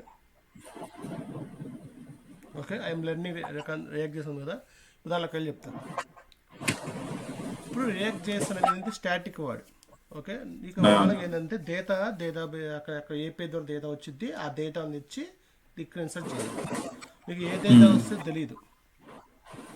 ఓకే, ఇక్కడ నువ్వు రియాక్ట్ చేసిన ప్రతిసారి రియాక్ట్ చేస్తే కనపడుద్ది. దీన్ని స్టాటిక్ డేటా అంటారు. స్టాటిక్ డేటాకి డైనమిక్ డేటా తేడా ఏంటంటే, స్టాటిక్ డేటా అంటే ఎప్పుడు అదే ఉండదు. డైనమిక్ డేటా అంటే మారచ్చు, మనం మారిస్తే అది మారిపోయేది ఆ ప్లేస్లో. సో ఆ ప్లేస్లో డైనమిక్గా క్రియేట్ చేయాలి. డైనమిక్గా రాయడం అంటే కోర్ రాయటం అంటే ఇక్కడ జావా స్క్రిప్ట్ రాయటం. ఓకే, నువ్వే అంటే ఇప్పుడు రియాక్ట్ చేసి అనే మాట ఇక్కడ ఏంటిది? Sample HTML. అవునా? Sample HTML. ఆ రియాక్ట్ చేసి మనం డైనమిక్గా చేద్దాం అనుకుంటున్నాం, అక్కడ జావా స్క్రిప్ట్ రాద్దాం అనుకుంటున్నాం. అంటే ఏంటి? నువ్వు HTML ప్లేసుల్లో ఒక HTML ప్లేస్లో పార్ట్ కింద జావా స్క్రిప్ట్ పెడుతున్నావు, ఇంటిగ్రేట్ చేస్తున్నావు. ఓకే, సో మామూలుగా HTML అంటే ఏంటంటే DOM అనే పార్ట్స్ ద్వారా వచ్చింది, DOM XM. ఓకే, సో ఇక్కడ HTML-ని జావా స్క్రిప్ట్ కలిపి రాస్తున్నాం.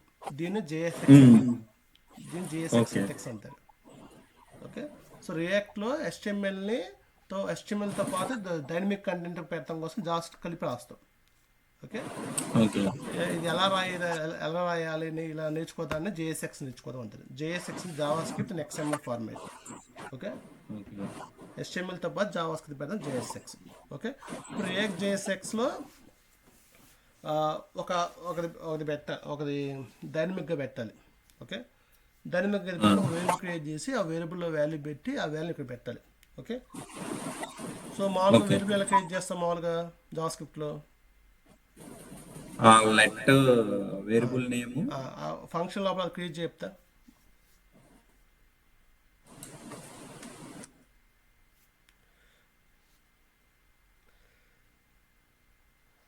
రాయి చెప్తా, టైట్లను సబ్జెక్ట్ అను ఏదో ఒకటి.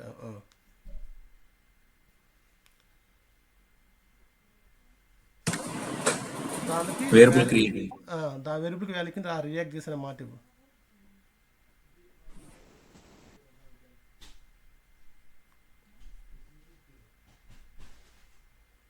ఓకే, ఇది వేరియబుల్ డైనమిక్ డేటా. ఈ డైనమిక్ డేటా అని తెచ్చి ఆ రియాక్ట్ చేసిన ప్లేస్ స్టాటిక్గా పెట్టాలి. స్టాటిక్ ప్లేస్లో డైనమిక్గా పెట్టాలి.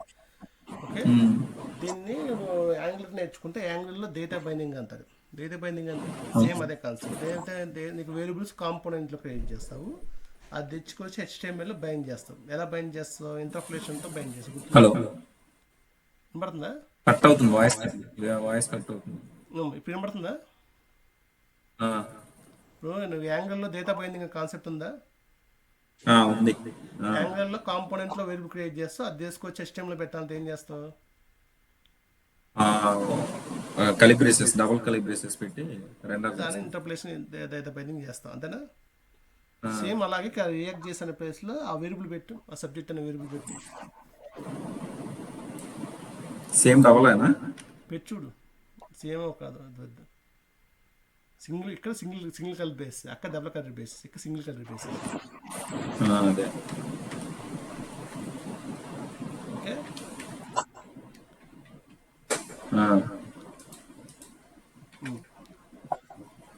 లోడ్ చేయి, చూడు, రన్ చేయి. వచ్చిందా? వచ్చింది. సబ్జెక్ట్ వాల్యూ మార్చు.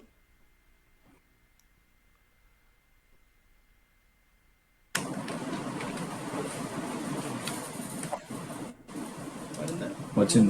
లోడ్ చేయట్లేదు, మాట్లాడదు. ఓకే, సో ఇది ఇలా జావాస్క్రిప్ట్. నువ్వు వేరియబుల్ అనే సబ్జెక్ట్ అనేది ఏంటిది? HTML కాదు మామూలుగా, అది జావాస్క్రిప్ట్ కోడ్. నువ్వు జావాస్క్రిప్ట్ కోడ్ని HTML లోపల పెడుతున్నావు, దీన్ని JSX అంటారు. సో ఇలా జావాస్క్రిప్ట్ కోడ్ని HTML లోపల ఎలా పెట్టాలి, లూప్స్ ఎలా పెట్టాలి, ఇఫ్ కండిషన్ ఎలా పెట్టాలి, ఫంక్షన్స్ ఎలా కాల్ చేయాలి, ఇది నేర్చుకోవడం JSX నేర్చుకుంటాం. Okay okay. ఓకే, ఇక్కడ చిన్న టాపిక్.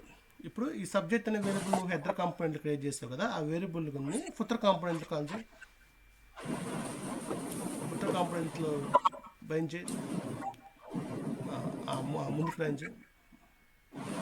అది అలాగే ఉంచలేదు, మళ్ళీ కన్ఫ్యూజ్ అవుతుంది. ఫుటర్ కాంపోనెంట్ అని పెట్టి పక్కన పెట్టు. దాని పక్కన రా, ఆ కాంపోనెంట్ అనే వాడు పక్కన రా. Okay okay okay okay.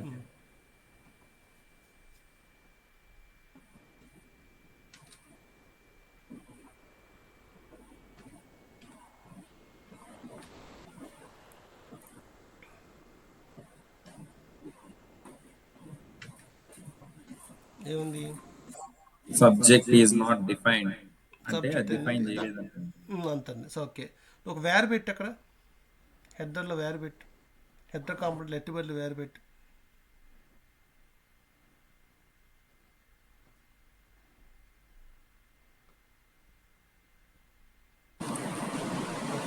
సరే, అది తీసుకొచ్చి అక్కడికి వెళ్ళి చెప్తా. లెఫ్ట్ సబ్జెక్ట్ అది ఉంది కదా హెడర్లో, అది తీసుకొచ్చి పైన రైట్ లెఫ్ట్ సబ్జెక్ట్ రాస్తావు కదా, అది వేర్ అని, అది తీసుకొచ్చి ఫంక్షన్ పైన రైట్, ఫంక్షన్ పైన రైట్.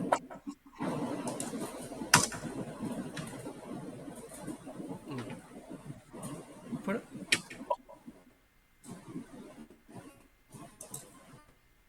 రావట్లేదు, ఎందుకంటే అది ఏ ఫైల్, ఆ ఫైల్లో ఉన్నది ఆ ఫైల్లోనే ఉంది కాబట్టి. ఓకే, అయితే ఇప్పుడు ఓకే, ఇక్కడ దీన్ని ఏమంటారంటే ఈ డేటా ఏంటంటే లెట్ టు వేర్ పెడతారు కదా, లెట్ టు వేర్ పెట్టినప్పుడు ఏమైందంటే నీకు డేటా మార్చచ్చు. ఓకే, నువ్వు సో డేటాని నువ్వు వేరియబుల్స్లో డేటా పెట్టుకుని దీన్ని ఒక డేటా పెట్టి ఆ డేటాని ఆటోమేటిక్ మార్చు. ఇప్పుడు అక్కడ సబ్జెక్ట్ నోట్ చేసి పెట్టావా, దాని సబ్జెక్ట్ ఈక్వల్ నోట్ చేసి 2 అని పెట్టు. తర్వాత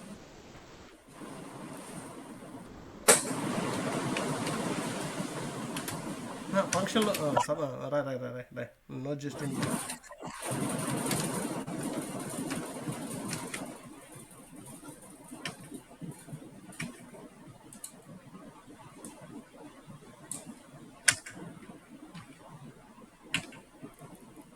ఏముంది,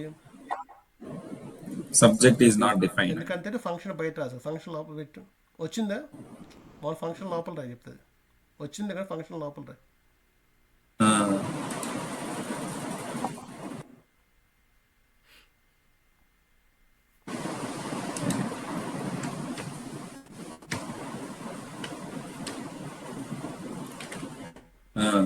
ఇప్పుడు ఇప్పుడు ఏంటంటే ఒక డేటా, ఒక వేరియబుల్ పెట్టావు, ఆ వేరియబుల్లో డేటా మార్చగానే మాడిపోతుంది. ఓకే, అలాగా. ఇప్పుడు నాకేంటంటే కాంపోనెంట్లో ఒక డేటా ఉండాలి, ఆ డేటా కాంపోనెంట్కి అప్లై అవ్వాలి.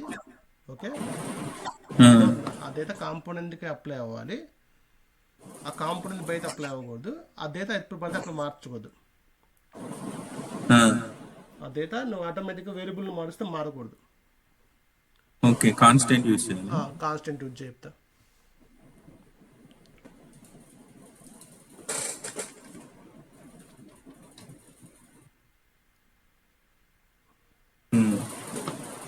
ఇప్పుడు ఏమవుతుంది,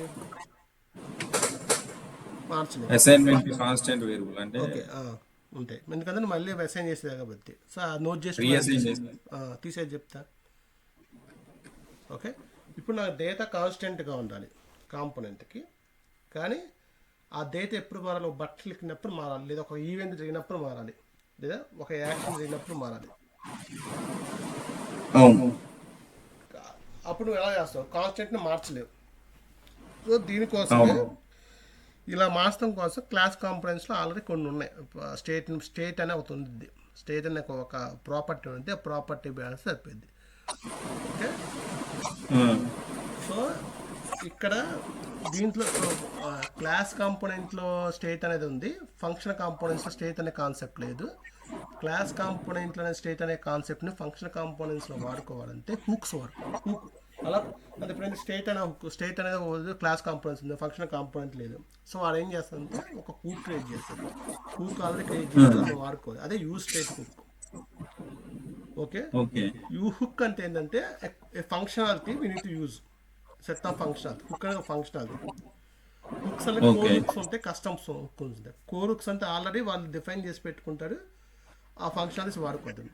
అంటే హుక్స్ అంటే నథింగ్ బట్ ఫంక్షన్, ఒక ఫంక్షన్ ఆల్రెడీ వాళ్ళు డిఫైన్ చేసి పెట్టుకుంటారు, ఆ ఫంక్షన్ వాళ్ళు వాడుకోవటం. ఓకే, నువ్వు కస్టమ్ హుక్స్ కూడా వాడు రాయొచ్చు ఆ తర్వాత, అది కాన్సెప్ట్. ఓకే, సో నువ్వు ఏం నేర్చుకోవాలి, మీరు రేట్ నేర్చుకుంది ఏ ఫంక్షన్ కాంపోనెంట్స్ రాసేటప్పుడు ఏమేమి హుక్స్ ఉన్నాయి, ఆ హుక్స్ వల్ల యూజ్ ఏంటి అని నేర్చుకోవాలి. ఏమేమి హుక్స్ యాడ్ చేస్తారో అని నేర్చుకోవాలి. సో ఎక్కువగా యూజ్ చేసే హుక్లో ఫస్ట్ వచ్చేది యూజ్ స్టేట్. యూజ్ స్టేట్ అంటే యూజ్ స్టేట్స్ అంటే స్టేట్ని క్రియేట్ చేయడానికి. స్టేట్ అంటే ఏంటి, వాట్ ఈస్ స్టేట్? స్టేట్ అనేది ఆ కాంపోనెంట్కి సంబంధించిన డేటా. ఓకేనా, ఓకే, సేమ్ కాంపోనెంట్ కి సంబంధించిన డేటా. వాట్ ఈస్ ద సేమ్ కాంపోనెంట్కి సంబంధించిన డేటా. ఇప్పుడు ఆ స్టేట్ని క్రియేట్ చేయాలంటే ఏం చేయాలి? సో దీన్ని ఎలా చెప్పాలి, సేమ్ కాంపోనెంట్ సంబంధించిన డేటా అంటే ఇంకా క్లియర్ చెప్పాలంటే ఆ కాంపోనెంట్ సంబంధించిన మెమరీ. ఓకే, ఈ component related to that component, అంతే, దానికి సంబంధించి ఒక మెమరీ క్రియేట్ అయింది. Okay, component specific memory create చేయాలంటే సో దాన్ని స్టేట్లో క్రియేట్ చేయొచ్చు. ఓకే, ఎవరైనా what is men by state అని చెప్పి, what is men by state state అంటే నాకు స్టేట్ అంటే బిల్ట్ ఇన్ ఆబ్జెక్ట్, ఒక object stored and manage data over data component. అదే డేటాని ఈ కాంపోనెంట్స్ డేటాని మెమరీలో పెడతారు ఒక ఆబ్జెక్ట్ రూపంలో, అది ఎప్పుడు కావాలంటే అప్పుడు మన అప్లికేషన్ వాడుకోవచ్చు.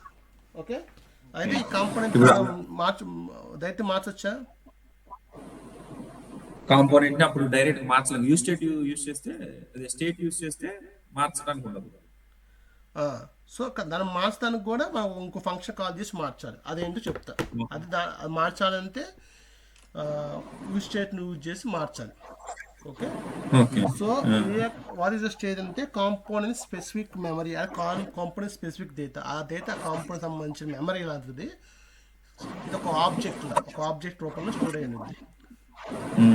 స్టేట్ క్రియేట్ చేసేందుకు ఒక ఆబ్జెక్ట్ రూపంలో క్రియేట్, ఈ నేమ్కి ఈ వాల్యూ అని చెప్పి ఒక మెమరీ క్రియేట్ అయింది ఆ కాంపోనెంట్. సో స్టేట్ అంటే కాంపోనెంట్ స్పెసిఫిక్ మెమరీ అని చెప్పొద్దు. ఓకే. సో రియాక్ట్లో ఫంక్షన్ కాంపోనెంట్లో స్టేట్ క్రియేట్ చేయాలంటే ఫస్ట్ చెప్తాను, అది తీసుకెళ్ళాలని చెప్తాను. ఎంటర్ కొట్టు. కాన్స్టెంట్ యారే పెట్టు. యారే ఫస్ట్ నువ్వేం ఇచ్చుకోవాలనుకున్నా ఆ నేమ్ రే.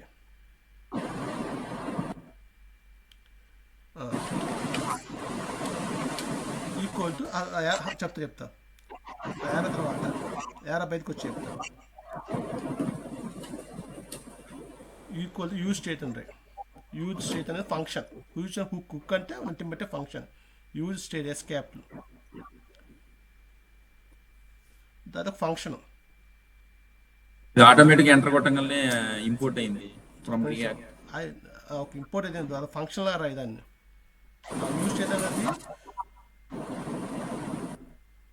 ఫంక్షన్. యూజ్ స్టేట్ అంటే ఏంటి? Use state is a hook, core hook to create the states.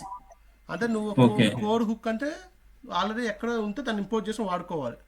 అదే రియాక్ట్ లైబ్రరీలో ఉండిద్ది. రియాక్ట్ అందుకే పైన ఇంపోర్ట్ అయింది ఆటోమేటిక్గా. ఫ్రమ్ రియాక్ట్ అంటే రియాక్ట్ లైబ్రరీలో యూజ్ స్టేట్ అనే హుక్స్ ఉంది. అంటే ఫంక్షన్ దాని మీద ఫంక్షన్ ఆల్రెడీ డిఫైన్ చేశాడు. ఆ ఫంక్షన్ ఏం చేసింది? ఆ ఫంక్షన్ ఒక స్టేట్ని క్రియేట్ చేసింది. ఓకే. సో రియాక్ట్లో ఫంక్షన్ కాంపోనెంట్లో స్టేట్ క్రియేట్ చేయాలంటే యూజ్ స్టేట్ అనే హుక్ని ఇంపోర్ట్ చేసుకుని వాడుకోవాలి. ఓకే. ఇక్కడ యూజ్ చేసిన ఫంక్షన్కి వాల్యూ ఇచ్చాం అనుకో, అది బై డిఫాల్ట్ వాల్యూ. ఇప్పుడు యూజ్ చేసిన ఫంక్షన్ వాల్యూ లోపల సింగిల్ కోట్స్లో యూజ్ స్టేట్ అనే ఫంక్షన్కి లోపల ఏమన్నా వాల్యూ ఇచ్చా. సో అది బై డిఫాల్ట్. సో ఇప్పుడు ఒక స్టేట్ క్రియేట్ చేసావు ఎలా యూజ్ స్టేట్ అనే ఫంక్షన్కి. నువ్వు ఏం వాల్యూ ఇవ్వలేదు అనుకో, ఏ వాల్యూ రాదు. బై డిఫాల్ట్ ఒక వాల్యూ చేయాలి. ఓకే. ఇప్పుడు సబ్జెక్ట్ అనే స్టేట్ క్రియేట్ చేసావు, దానికి బై డిఫాల్ట్గా రియాక్ట్ చేసిన వాల్యూ ఇచ్చావు. ఓకే. మరి నువ్వు ఇది స్ట్రింగ్ కాబట్టి సింగిల్ కోర్స్లో ఇచ్చావు. ఇప్పుడు నాకు అది ఒక ఆబ్జెక్ట్ కావాలి. ఓకే. అప్పుడు ఏం చేస్తావు? స్ట్రింగ్ బై ఒక ఆబ్జెక్ట్ రైట్. ఆబ్జెక్ట్ పెట్టు. ఆబ్జెక్ట్ ఎలా రాస్తా? నేము వాల్యూ అని పెట్టి ఒకటి, లేకపోతే టైట్లు నేమ్ కింద ఒకటి,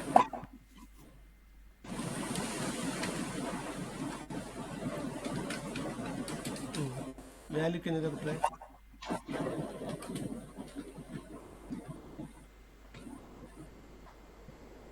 ఏదో 1 or 2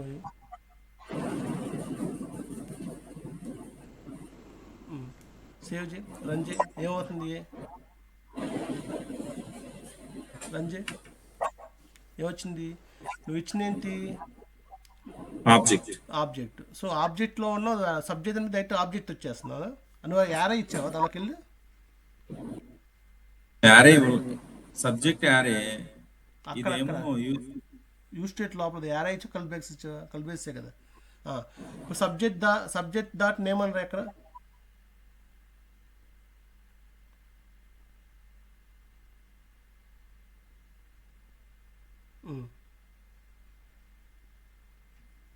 వచ్చిందా? సబ్జెక్ట్లో వాల్యూ రావాలంటే ఏం చేస్తావు? వాల్యూ అని రాస్తావు. నువ్వు ఆ రెండు సపరేట్ రాయొచ్చు. ఫర్ ఎగ్జాంపుల్ ఫస్ట్ పైన సబ్జెక్ట్ నేమ్ మీద, కింద ఇమేజ్ పైన సబ్జెక్ట్ వాల్యూ పెట్టు.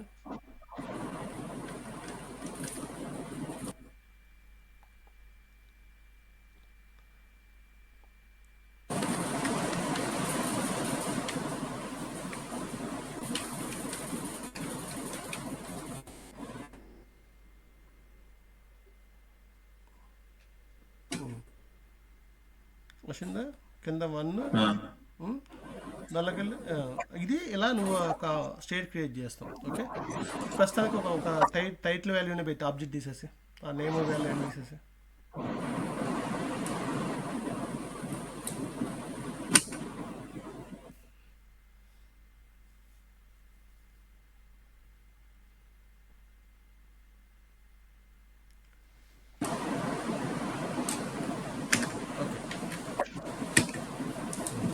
సబ్జెక్ట్ స్టేట్ క్రియేట్ చేసావు. Okay, use state the state. So ఇప్పుడు ఈ సబ్జెక్ట్ అనేది ఈ కాంపోనెంట్ మెమరీలో ఉన్నది. ఈ కాంపోనెంట్ దాటి వేరే కాంపోనెంట్లోకి రాదు, యూజ్ చేసుకోలేము. Okay, so component specific memory. Okay, ఇప్పుడు ఆ స్టేట్ని డైరెక్ట్గా మార్చలేవు. ఇప్పుడు సబ్జెక్ట్ ఇప్పుడు మార్చ్ కింద మార్చగలవు. ఆ లైన్ తర్వాత సబ్జెక్ట్ ఈక్వల్ ఉంటాయి.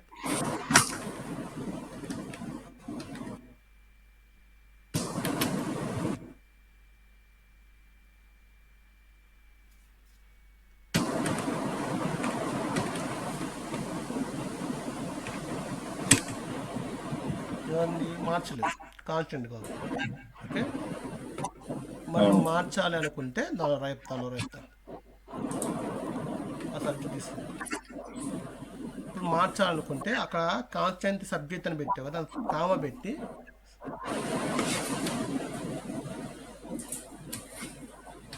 స్పేస్ ఇవ్వాలి. స్పేస్ కామ తర్వాత సెట్ నువ్వు ఏ వేరియబుల్ నేను పెట్టా ఆ వేరియబుల్ క్యాపిటల్ లెటర్తో పెట్టు.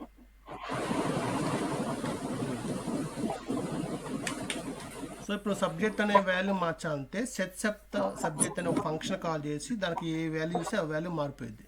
కావాలి సెకండ్ లైన్లో సెట్ సబ్జెక్ట్ అనే ఫంక్షన్ కాల్ చేసి ఏదైనా వాల్యూ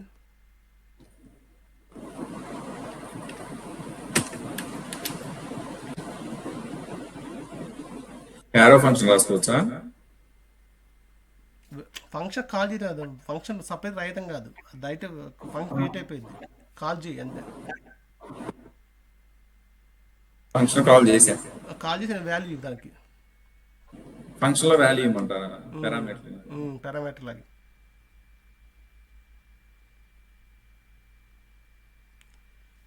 ఓకే, చూడు, ఎందుకంటే నువ్వు అది నువ్వు బై డిఫాల్ట్ రాస్తే లూప్కి రన్ అయిపోతూ ఉండిద్ది, రీరెండర్ అవుతూ ఉండిద్ది. రీరెండర్ అంటే ఏంటి, రెండరింగ్ అంటే ఏంటి తర్వాత చెప్తా. ఓకే, సో డైరెక్ట్గా అది ఒక స్టేట్ వాల్యూ డైరెక్ట్గా ఫంక్షన్ ద్వారా కాల్ చేయాలి. ఓకే, అలా పెడితే ఏమైతే పద్దాలు ఫంక్షన్లోనే కాంపౌండ్ ఓడినప్పుడు మాడతాను ట్రై చేస్తూ ఉండిద్ది. ఓకే, తీసి చెప్తా, లైన్ తీసి చెప్తా, ఆ లైన్ తీసే. ఇప్పుడు నాకు ఎప్పుడు మారాలంటే ఒక బటన్ క్లిక్ చేసినప్పుడు మారుద్దాం అనుకున్నాం. ఓకే, సో దానికోసం ఏం చేస్తాం, ఫస్ట్ ఏం చేస్తాం ఒక ఫంక్షన్ పెట్టి ఫంక్షన్ రాయి, ఏదైనా ఫంక్షన్ రాయి.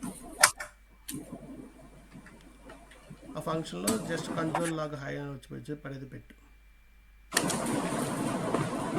యారో ఫంక్షన్ కూడా వాడచ్చు, యారో ఫంక్షన్ వాడదాం అలవాటు చేసుకో.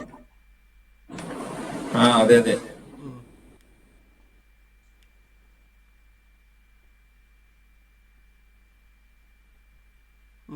ఫంక్షన్ వాడతాను, ఓకే ఓకే, కాన్స్టెంట్ అని పెడతాను. కాన్స్టెంట్ అని వాడచ్చా? కాన్స్టెంట్ వాడాలి. ఓకే, ఇప్పుడు ఏం రాసి నువ్వు ఏం ఫంక్షన్ నేమ్ ఏంటి, రీనేమా? ఫంక్షన్ నేమ్ రీనేమ్ అని రాసి, అవునా?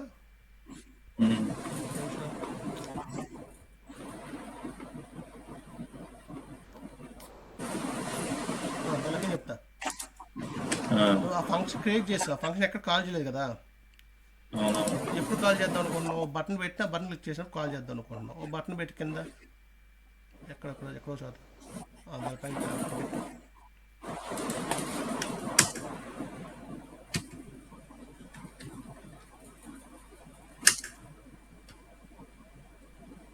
బటన్ చేంజ్ సబ్జెక్ట్ అనేది పెట్టు.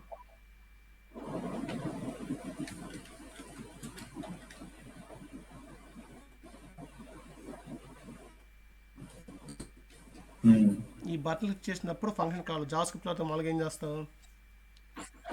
On click right on click అంటే అది నువ్వు యాంగిల్లోకి వెళ్ళిపోతున్నావు. అదే చెప్తుంది యాంగిల్లో పెడతావు. మా జావా స్క్రిప్ట్లో అయితే ఆన్ క్లిక్ అని చెప్పి ఈక్వల్ పెడితే ఫంక్షన్ కాల్ చేస్తాం.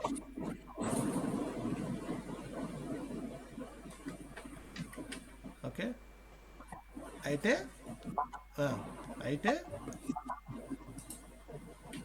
రియాక్ట్లో ఆన్ క్లిక్లు వీటిని ఏమంటారంటే ఈవెంట్స్ అంటారు. ఓకే ఈవెంట్స్ని జేఎక్స్లో ఇప్పుడు జేఎక్స్లో ఈవెంట్స్ అని రాస్తారు. అంతే కళ్ళు బ్రాకెట్స్ పెట్టి క్లిక్ అని రాస్తారు. ఆన్ క్లిక్ అని రాస్తారు. ఆన్ క్లిక్ తీసేసి కళ్ళు బ్రాకెట్స్ పెట్టి క్లిక్ కర్లు అంతా అది కాదు మామూలుగా పెరాన్సిస్ పెట్టు. అదే కళ్ళు బ్రాకెట్స్ కాదు పెరాన్సిస్ పెట్టు. నువ్వు యాంగిల్లో పెట్టేది పెట్టు.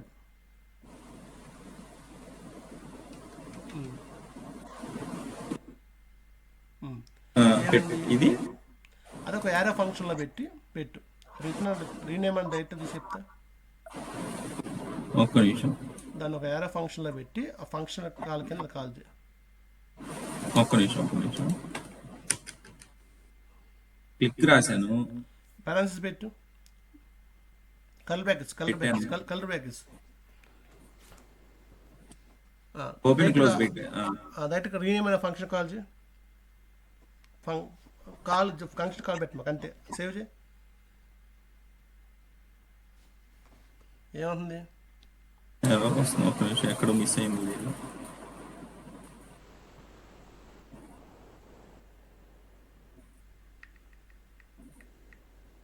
ఓకే పేరెంట్ ఎలిమెంట్ అని అంటుంది. వన్ పేరెంట్ మిస్ చేసుకోండి. బటన్కి ఏదో మిస్ చేసావు.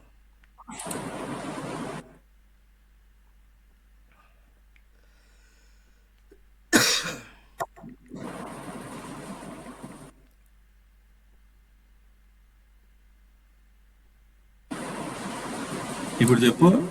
క్లిక్ రాయాలి.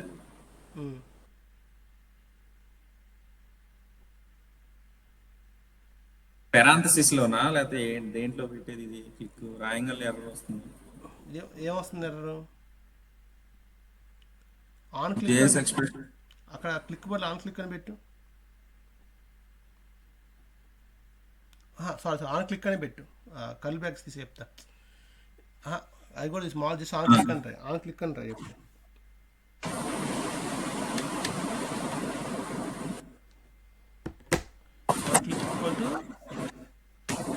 జస్ట్ ఫంక్షన్ కాదు అంతే.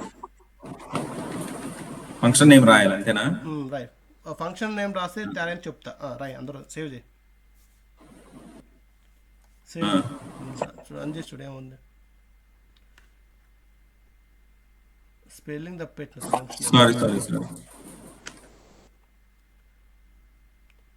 కంజోల్లోకి వెళ్ళు. మళ్ళీ తప్పెట్టిన రీఫ్రెష్ చేయి. అంతేలే రీఫ్రెష్ చేయి వచ్చింది. కంజోలో చూడు.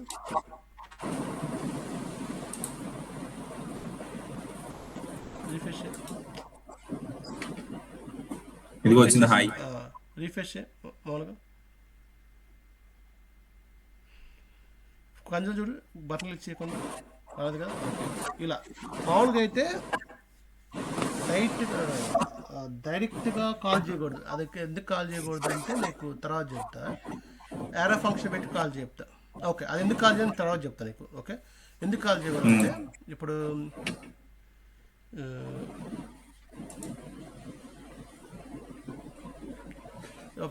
ఆ రీనేమ్ అనే ఫంక్షన్కి ఏమైనా పాస్ చేయి.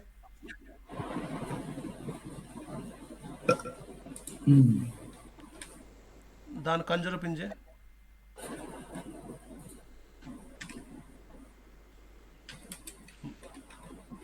దాని కంజోలు పింజే.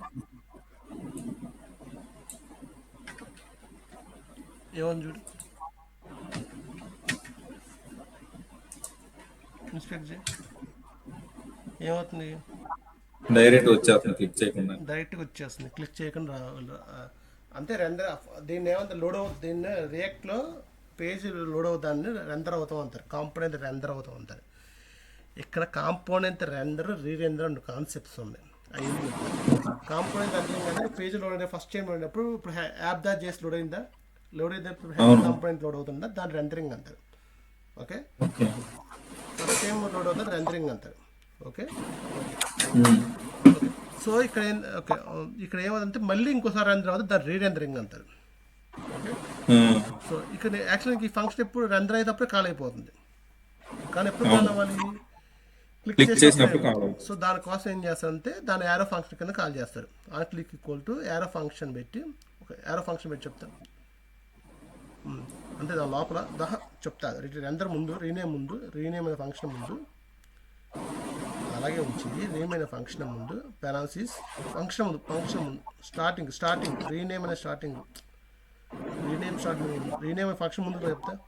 అదే లైన్లో రీనేమ్ అనే లైన్ ముందుకు చెప్తా. ఒక్క నిమిషం పెనాల్సిస్ యారో పెట్టు. ఇలా కాల్ చేయాలి. ఇలా కాల్ చేస్తే క్లిక్ చేసినప్పుడు కాల్ సేవ్ చేసి చూడు, ఇన్స్పెక్ట్ చూడు, కంట్రోల్ వచ్చిందా అవలేదా, క్లిక్ చేయి. దాన్ని కంట్రోల్ని కింద వచ్చేలా పెట్టుకో, హార్జెంటల్లో వచ్చేలా పెట్టుకుని అర్థమైంది. ఆ కంట్రోల్ విండోని హార్జెంటల్కి వచ్చేది పెట్టుకో, కింద వచ్చేలా పెట్టుకో అంటున్నా. అలాగా 3 చుక్కలు వేసావా? అర్థమైంది వచ్చింది. రిఫ్రెష్ వస్తుందా? లేదు రావట్లా. అంటే రెండర్ అయినప్పుడు రావట్లా, ఎప్పుడు కావాలంటే అప్పుడే వస్తుంది. ఓకే, ఇలా రాయాలి. ఇక్కడ రీరెండరింగ్ అనే కాన్సెప్ట్ ఏంటిదో చెప్తా, నీకు తిరిగి చెప్తా ఉండు. Okay okay header function starting console అవుతుంది పెట్టు, కంజూల్ లాగా హై పెట్టు.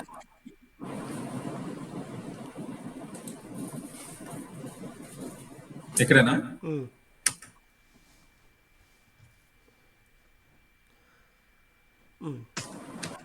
హాయ్ పెట్టు. ఓకే, దానిలోకి వెళ్ళి రీఫ్రెష్. సరే యాక్చువల్ ఫస్ట్ రెండుసార్లు కాల్ అయ్యిద్ది రియాక్ట్లో, అదేంటంటే అది బై డిఫాల్ట్ 2 సార్లు రెండర్ అయ్యిద్ది. ఓకే, బటన్ ఇచ్చి సో బటన్ క్లిక్ చేసినప్పుడు మళ్ళీ హై అనేది రెండర్ అవుతుందా, కాంపోనెంట్ అనేది మొత్తం మళ్ళీ హై అనేది వస్తుందా? హై అనేది వస్తుందా అంటే హై అనేది వచ్చిందని అర్థం, కాంపోనెంట్ మళ్ళీ లోడ్ అవుతున్నట్టు అర్థం. ఓకే, మళ్ళీ వచ్చిందా బటన్ క్లిక్ చేసినప్పుడు? రాలా, గుర్తుంచుకో. కోడ్లోకి రా. ఇప్పుడు నువ్వు బటన్ క్లిక్ చేసినప్పుడు ఏం చేద్దాం అనుకున్నావు? మామూలుగా సబ్జెక్ట్ మార్చాలి, ఏ ఫంక్షన్ కాల్ చేయాలి? Set subject. ఆ ఫంక్షన్ కాల్ చేయి, కంజోల్ లాగా తీసేసి అక్కడ కాల్ చేసి నువ్వు ఏం సబ్జెక్ట్ మారుద్దాం అనుకున్నావు?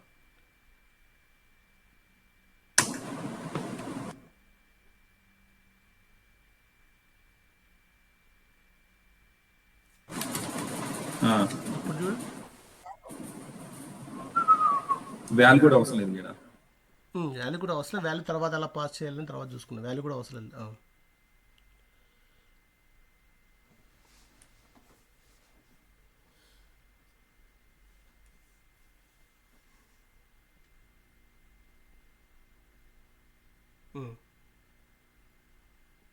అయింది కానీ కింద చూసావా ఏమైంది?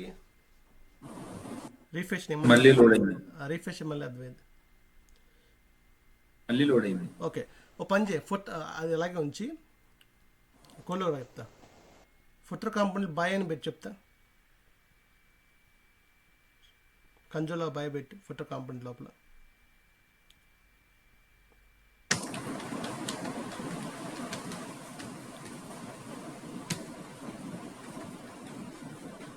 యాప్ కాంపోనెంట్లో కంజోల్ లాగా స్టార్టింగ్ అని పెట్టు, స్టార్టింగ్ వెల్కమ్ అని పెట్టు.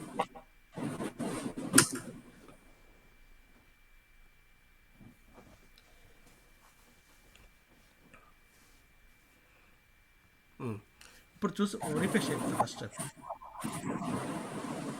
సో ఫస్ట్ ఏమో 3 కాంపోనెంట్స్ లోడ్ అయినాయి, రెండర్ అయినాయి. యాప్ కాంపోనెంట్ లోడ్ అయింది, రెండర్ అయింది, హెడర్ కాంపోనెంట్ రెండర్ అయింది, ఫుటర్ కాంపోనెంట్ రెండర్ అయింది. రెండర్ అయిందని దానిలో ఉన్న ఓకే. ఇప్పుడు బటన్లు ఇచ్చాయి చైన్ సబ్జెక్ట్ ఏమైంది, జస్ట్ హెడర్ ఒకటే రెండర్ హెడర్ కాంపోనెంట్ ఒకటే రీరెండర్ అయింది అంటారు. రీరెండర్ అయింది. అంటే నీకు పేజ్ మొత్తం ఎఫెక్ట్ అవ్వాల, పేజ్లో నువ్వు ఎక్కడ మార్చాలనుకున్నావు అక్కడే మారింది, దాని వరకే మారింది. దీన్నే సింగిల్ పేజ్ అప్లికేషన్ అంటారు.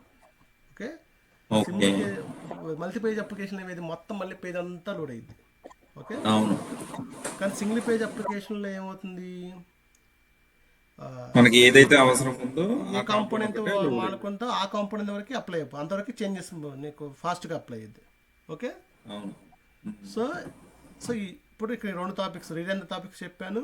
స్టేట్ ఎలా అర్థమైన స్టేట్ మారింది చూసా. అవునవును, నీకు అంతేంటి, స్టేట్ మారినప్పుడల్లా కాంపోనెంట్ రీరెండర్ అవుతుంది. ఓకే, ఇందాక నీకు సెట్ స్టేట్ అనే ఫంక్షన్ స్టార్టింగ్లో పెట్టు, ఏమైంది, ఇప్పుడు సెట్ స్టేట్ అనే ఫంక్షన్ బటన్ ద్వారా కాకుండా స్టార్టింగ్లో పెట్టడానికి ఏమైంది చెప్పు మామూలుగా. బటన్ ద్వారా కాకుండా ముందు పెడితే ఏమవుతుంది, ఎర్రర్ వస్తుంది. ఏం ఎర్రర్ వస్తుంది, ఎందుకోసం చెప్పు, చెప్తాను పెట్టి చెప్తాను కదా. సెట్ సబ్జెక్ట్ అని పెట్టి చెప్తా, డైరెక్ట్ కాల్ చేయకూడదని. డైరెక్ట్ కాల్ చేయకుండా నీకు అర్థమైంది ఇప్పుడు, నీకు ఇప్పుడు అర్థమైద్దా, సేవ్ చేయి కింద. ఎందుకంటే ఇప్పుడు ఎందుకు చెప్తాను, కాంపోనెంట్ లోడ్ అయిందా, కాంపోనెంట్ లోడ్ అయిందా, స్టేట్ మార్చావు, సెట్ స్టేట్ అని స్టేట్ మార్చావు, మళ్ళీ ఏమైంది, మళ్ళీ రెండర్ అయింది, మళ్ళీ రెండర్ అయింది, మళ్ళీ ఏమైంది, రెండర్ అయినప్పుడు మళ్ళీ జరుగుతూ ఉంటుంది, మళ్ళీ మారిద్ది, మళ్ళీ సెట్ స్టేట్ ఫంక్షన్ కాల్ అవుతుంది కదా. లోడ్ అయ్యేటప్పుడు సెట్ స్టేట్ ఫంక్షన్ లోడ్ చేయమని కాల్ చేయమని చెప్పావు. ఫస్ట్ టైం లోడ్ అయింది, స్టేట్ వాల్యూ మారింది, స్టేట్ వాల్యూ అయితే మళ్ళీ రెండర్ అయింది, మళ్ళీ స్టేట్ వాల్యూ మార్చమని చెప్పి మళ్ళీ రెండర్ అయింది. ఇన్ఫినిటీ రన్ అయిపోతా ఉంది, అంతేకాదు పైన వచ్చింది ఇన్ఫినిటీ లూప్ అని వచ్చింది. అవునవును, అక్కడ చూస్తే హై అని చూసా, హై అని కన్సోల్ చూసి వెళ్ళిపోతా ఉంది నెంబర్ 25. సో అలా పెట్టకూడదు, అర్థమైందా, ఎందుకంటే రీరెండర్ స్టేట్ వాల్యూ మారినప్పుడు రీరెండర్ అవుతా ఉంది కాబట్టి నువ్వు అది ఆపాలి. అలా రీరెండర్ ఆటోమేటిక్గా పెట్టకూడదు. రీరెండర్ ఎప్పుడు అవుద్ది, స్టేట్ వాల్యూలో కాంపోనెంట్ రీరెండర్ ఎప్పుడు అయింది, కాంపోనెంట్లో ఉన్న స్టేట్ వాల్యూ అంటే కాంపోనెంట్లో ఉన్న డేటా అంటే కాంపోనెంట్లో ఉన్న మెమరీ మారినప్పుడల్లా కాంపోనెంట్ రీరెండర్ అయ్యిద్ది. ఓకేనా, ఓకే. సో నువ్వు చెప్పాలి స్టేట్ అంటే ఏంటి, రీరెండర్ అంటే స్టేట్ మారినప్పుడల్లా. ఇప్పుడు ఏమన్నా what is state and react అన్నా అనుకో, ఇంటర్ ఏం చెప్తా, state is component level data అని చెప్తే కుదరదు. స్టేట్ అంటే ఇది కాంపోనెంట్ స్పెసిఫిక్ మెమరీ. ఓకే, ఆ స్టేట్ వాల్యూ మారినప్పుడల్లా కాంపోనెంట్ రీరెండర్ అవుతూ ఉండిద్ది, అంటే కాంపోనెంట్లో డేటా ఉన్నప్పుడల్లా కాంపోనెంట్ రీరెండర్ అవుతూ ఉండిద్ది అని చెప్పాలి. ఓకే, మీకు ఇక్కడ యాంగులర్కి రియాక్ట్ ఇంకా ఎందుకు ఫాస్ట్ ఎందుకు చెప్తాను.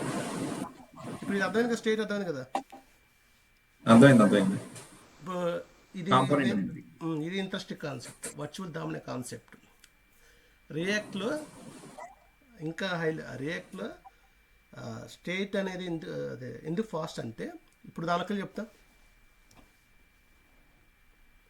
దేనిలోకి, బ్రౌజర్లోకి వెళ్ళు, రీఫ్రెష్ చేంజ్ సబ్జెక్ట్ కొట్టి ఏమవుతుంది,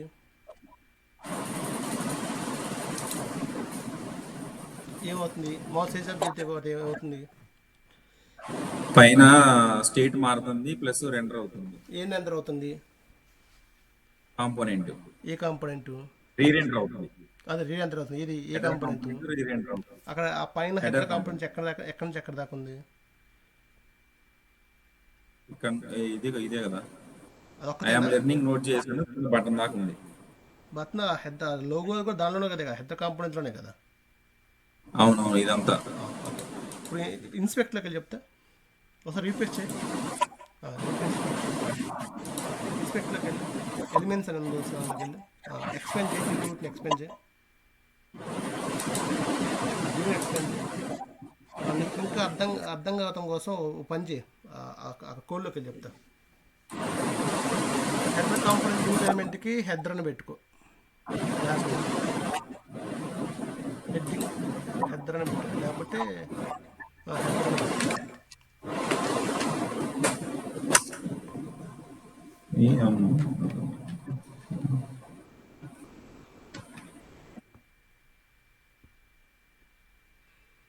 ఇక్కడ ఆల్రెడీ క్లాస్ నేమ్ ఉన్నట్టు మనకు. ఫుటర్ అని పెట్టుకో.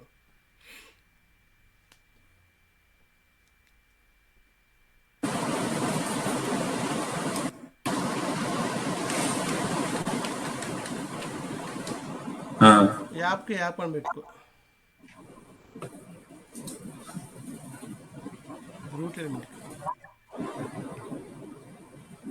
రూట్ ఎలిమెంట్ క్లాస్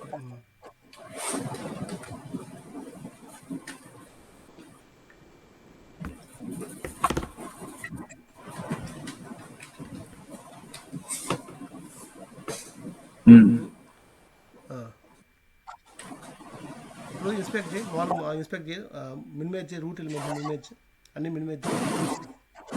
ఒక నిమిషం నేను చేస్తాను. ఎలా ఉంది? రూట్ ఇప్పుడు చైన్ సబ్జెక్ట్ కొట్టు, చైన్ సబ్జెక్ట్ కొట్టు, కొట్టినప్పుడు నీకు ఏమైనా మారినది కనబడుతుందా? అంత కనిపిలా? ఏం మారిన ఎక్స్ప్లెయిన్ చేయి, మళ్ళీ రీఫ్రెష్ చేయి, మళ్ళీ హెడర్ కాంపోనెంట్ దివుని మినిమైజ్ చెప్తా.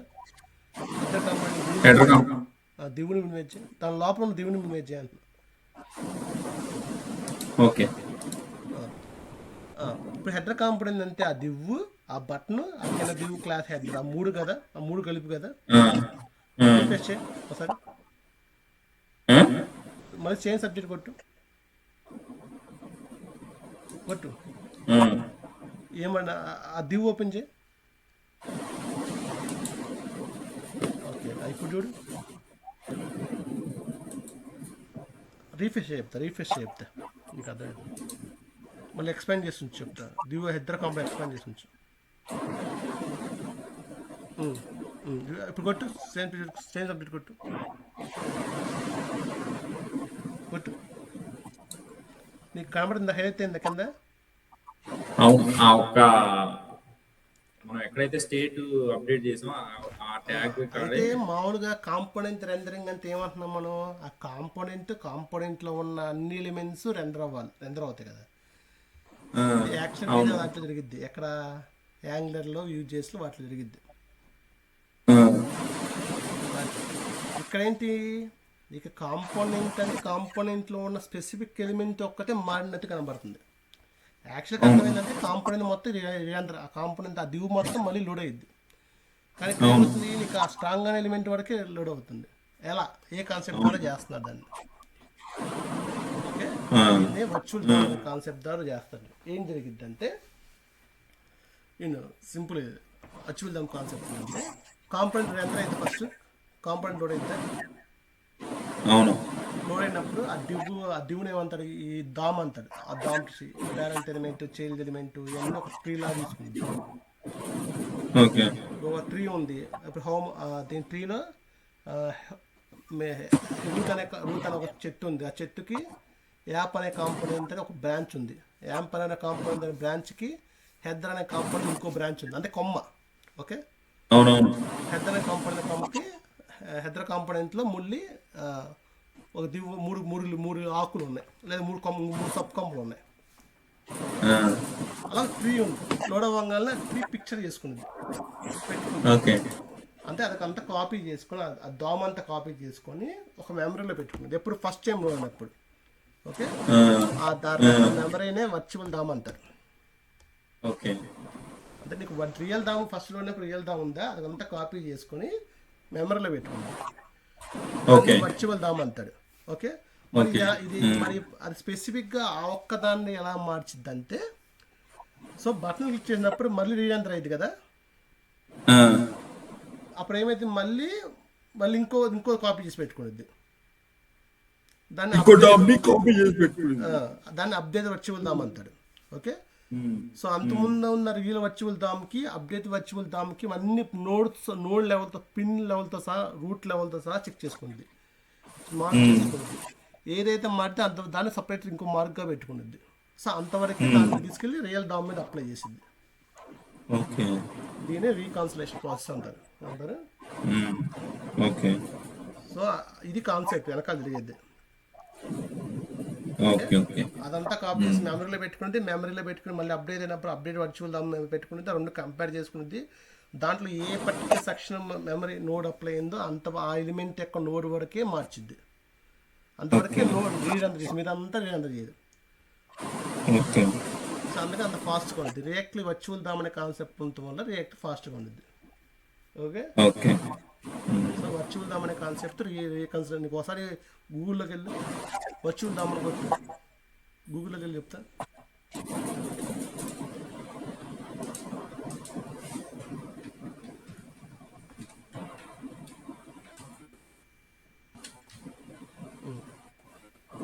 రియాక్టా వర్చువల్ దామ్ రియాక్ట్ కొట్టు. ఇక ఇమేజ్ చూడు, నీకు అర్థమైంది. ఇమేజ్ అని కొట్టు, ఒక ఇమేజ్ ఓపెన్ చేయి. అది చూసా, ఫస్ట్ ఓపెన్ చేయి. చూసావా, ఏదోది ఇగో ఇదేమో ఫస్ట్. నీకు అర్థమైందా? ఇవన్నీ నోట్స్ దాంట్లో ఏ భాగం అందరికి అప్డేట్ అంతవరకే అప్డేట్ చేస్తాను. ఇది నీకు అంత ముందు చూడు, దాని ముందు మీరు చూసి అది చూసా. పైన వర్చువల్ కిందదేమో అప్డేట్ వర్చువల్. ఆ రెండిట్లో ఏం చేంజ్ అయినాయి? పైన వెళ్ళో కన్నా కింద 2 బాల్స్ వరకు చేంజ్ అని చెప్పి మార్క్ చేసుకుంది. ఆ రెండింటినే రియల్ దామ్ మీద అప్లై చేసింది. ఓకే, సో ఇదే రియాక్ట్ ఆప్టిమైజ్ పర్ఫార్మెన్స్. దానిలో నీకు పక్క ట్యాబ్ ఓపెన్ చెప్తుంది. ఓపెన్ కిందరా. సో ఇదంతా క్లియర్గా వర్చువల్ దామ్ అంటే ఏంటి, ఇదంతా క్లియర్గా యూజ్ వర్చువల్ దామ్. ఓకే, ఇదంతా కాన్సెప్ట్ అది. ఓకే,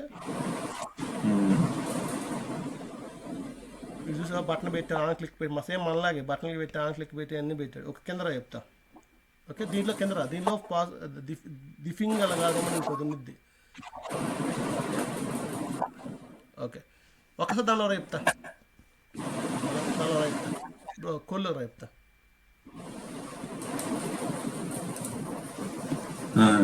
హెడర్లో చెప్తా.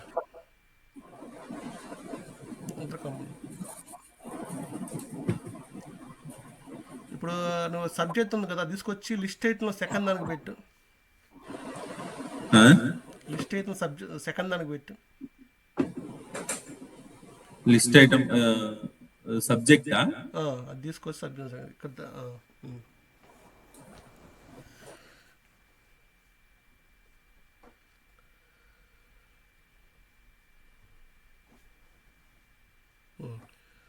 ఇప్పుడు ఏమైంది? సేమ్ అదే కాన్సెప్ట్. ఏమైంది? నువ్వు కొట్టినప్పుడు అది ఎక్కడ కాల్ చేసి అక్కడ అంతవరకే మారింది. అయితే ఇక్కడ నీకు లిస్ట్ ఐటమ్స్ ఎన్ని ఉన్నాయి? 3 ఉన్నాయి. ఒక 100 ఉందనుకో, 100 150 ఉందనుకో, ఏం చేసుకునేది? మామూలుగా ఒక్కొక్క దాన్ని చెక్ చేసుకుంటూ వచ్చింది. అవునా? ఎక్కడ ఏదో ఉన్నది అది చేసుకుంది. ఇప్పుడు నువ్వు బుక్ ఉంది, బుక్లో టాపిక్స్ ఉన్నాయి. నువ్వు పలా టాపిక్స్లోకి వెళ్ళాలి, అందులో ఎన్నో పేజీలో ఉంది, నీకు ఎలా తెలిసిద్ది? ఇండెక్సింగ్ ఉంది. సో బుక్ ఫస్ట్ పేజ్లో ఇండెక్స్ ఉంది. ఓకే, ఇది ఈ ఇండెక్స్లో ఉంది. దట్ ఇప్పుడు లిస్ట్ ఐటమ్స్ నీ సెకండ్ లిస్ట్ ఐటమ్స్ మార్చాలి, దానికి చెప్పాలి. ఓకే, దానికి చెప్పేదానికి అన్ని ఐటమ్స్ 1 by 1 చెక్ చేసుకుని తెలియదు, కొంచెం పెర్ఫార్మెన్స్ ఎక్కువ. అదే నువ్వు ఇండెక్స్ని పెట్టావు అనుకుంటే ఓకే, అప్పుడు ఏం చేసిద్ది? అంతకుముందు ఫస్ట్ వర్చువల్ దాము, సెకండ్ వర్చువల్ దాములో ఎన్నో నోడ్ మారింది, ఎన్నో నెంబర్ మారింది, అన్నో నెంబర్కి అప్లై చేసిద్ది. నువ్వు నెంబర్ ఇవ్వలేదనుకో, అన్నీ ఎత్తుక్కొని అక్కడ ఆ ప్లేస్ని అప్పుడు అప్లై చేసిద్ది. సో నెంబర్ ఇవ్వాలంటే దీనిలో కీ అనే కాన్సెప్ట్ ఉంది. దాని వైపు ఏదైనా లూప్లో దీని లూప్స్లో ఎక్కువ వాడతారు. ఆ లిస్ట్ అయితే పెద్ద దానికి ఇప్పుడు ఎల్ఐ ఉందా, ఎల్ఐలో కీ ఈక్వల్ టు 1 ఉంటాయి. కీ ఈక్వల్ టు 1 ఏదో పేరు ఇచ్చుకున్నారు, సాధారణ యూనిక్ నేమ్ ఇచ్చుకుంటారు. 1 లేకపోతే సబ్జెక్ట్ 1 సబ్జెక్ట్ 1 ఏది సింగిల్ కోట్స్లో పెట్టాలా? కింద 2 అని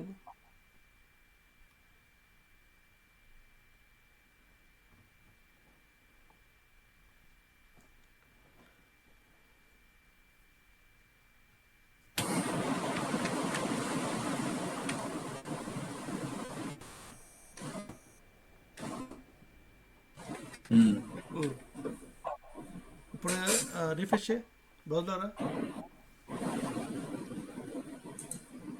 ఇన్స్పెక్ట్ చేస్తే కీ 1 రీఫ్రెష్ చేయి. నీకు కీస్ కనబడతాయి ఇక్కడ చూసావా? కీస్ కనబడుతున్నాయి, చూడ ఓపెన్ చేయి. కనబడతాయి కానీ నీకు దివ్ ఓపెన్ చేయి. కనబడుతుంది. ఫస్ట్ సెకండ్ ఓపెన్ చేయి.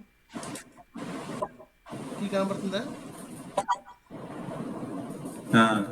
సో కానీ దాని నెంబర్ ఇచ్చుకున్నావు కదా, చూసా 1 2 నెంబర్ ఇచ్చుకుంటావు కదా. సో నువ్వు ఆ నెంబర్ ప్రకారం అది వెళ్ళిపోయిద్ది. అది ఇక్కడ ఇది కాదు, ఈ 1 to 2 కాదు, నువ్వు మామూలుగా కీస్ ఇచ్చుకున్నావు కదా. అవును. సో ఆ కీని బేస్ చేసుకొని ఇప్పుడు ఫస్ట్ లోడ్ అన్నప్పుడు వర్చువల్ దామ్ క్రియేట్ అయింది. Second time మాడినప్పుడు virtual Dham create అయింది. ఆ రెండు కంపారిజన్లో ఏం చేసుకున్నది, ఎన్నో నెంబర్ కీ ఉన్నది అప్డేట్ అయిందో, అయితే ఏ ఎలిమెంట్ ఎనిమిది ఆ ఎలిమెంట్కి కీ ఉందా, కీ వాల్యూ ఉందా, ఆ కీ వాల్యూ ఒక ఇది లిస్ట్ ఐటెంలో ఈ కీ ఉన్న దాన్ని దీన్ని అప్డేట్ చేయాలని చెప్పి దాన్నే రియల్ దాని మీద అప్లై చేసింది. కీస్ పెట్టడం వల్ల ఇండెక్స్లో ఉపయోగమైంది. ఓకే, ఇది కూడా రీకాన్స్ట్రేషన్ బాగా యూజ్ అయింది. ఓకే, అడుగుతాను నీకు వర్చువల్ దామ్ అంటే ఏంటి, రీకాన్సిలేషన్ ప్రాసెస్ అంటే ఏంటి, కీస్ ఎందుకు, రియాక్ట్లో కీస్ ఎందుకు, కీస్ ఎందుకు, ఇది ఇండెక్స్ లాగా అప్లై చేయాలంటే కీస్ బేస్ చేసి అప్లై చేసి అని చెప్పాలి. లూప్స్లో ఎక్కువ కీస్ పెడతారు లూప్ వచ్చినప్పుడు. Last but not the least ఒక చెప్తే వాళ్ళ ఇప్పుడు ఆ దివ్వులు పెడుతున్నావు, పేరెంట్ ఎలిమెంట్ పెడుతున్నావు కదా, దివ్వు అని పెడుతున్నావు కదా, అది నీకు కంపల్సరీ నీకు ఆ దివ్వు కావాలంటే మరి ఇప్పుడు నేను చేసిన దాని ప్రకారం ఇందులో కంపల్సరీగా అది ఒక పేరెంట్ ఉండాలని కంపల్సరీ పేరెంట్ ఎలిమెంట్ ఉందా దివ్వు పెడతాయి. ఏమైతే దివ్వు పెట్టినప్పుడు ఏమైంది, కోడ్ ప్రకారం కొద్ది స్పేస్ ఎక్కువ తీసుకునేది, బ్రౌజర్ మెమరీ ప్రకారం కొద్ది స్పేస్ ఎక్కువ తీసుకునేది. దివ్వు అనే మాట అలా ఎన్ని కాంపోనెంట్స్ పెడితే అన్ని కాంపోనెంట్ అనవసరంగా ఒక్కోసారి అనవసరం దివ్వులు పెట్టుకుంటూ వెళ్ళిపోతాం. నాకు అలా కాకుండా ఏ ఎలిమెంట్ ఉండకూడదు, వర్చువల్ ఎలిమెంట్ ఉండాలి. అప్పుడు దివ్వు తీసి చెప్తా, దివ్వు అనే మాట తీసి చెప్తా, ఆ క్లాస్ నేమ్ కూడా తీసి చెప్తా. అసలు ఇది మొత్తం తీసేస్తాను చెప్తా ఓన్లీ ఓపెన్ టెక్లో నుంచి ఒకటే పెట్టి చెప్తా, లోపల మొత్తం తీసి. క్లోజింగ్ ట్యాగ్లో కూడా మాట తీసి దివ్వనే మాట స్లాష్ పెట్టు, క్లోజింగ్ ట్యాగ్లో స్లాష్ పెట్టు. దీన్ని ఫ్రాగ్మెంట్ ఎలిమెంట్ అంటారు. సో ఇది రూట్ ఎలిమెంట్, ఇది ఎలిమెంట్ దానిలో ఎలిమెంట్గా తీసుకున్నది కానీ అది రియల్ ఎలిమెంట్ కాదు, దానివల్ల ఎక్కువ స్పేస్ ఆక్యుపై కాదు. ఓకే, దీన్ని రియాక్ట్ ఫ్రాగ్మెంట్ అంటారు. ఓకే, నువ్వు దివ్స్ వల్ల రియాక్ట్ ఫ్రాగ్మెంట్ పెడతాను యూజ్ అయ్యింది అడిగితే చెప్పాలి. ఓకే, సో ఒకసారి నువ్వు ఆ నోట్ ప్యాడ్లోకి వెళ్ళి చెప్తా, ఏమేమి చెప్తే టాపిక్స్ కవర్ చేశాను.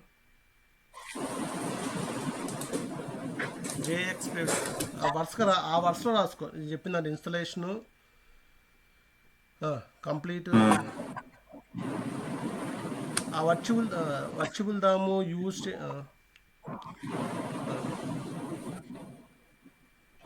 కామన్ క్రియేట్ చెప్పాను,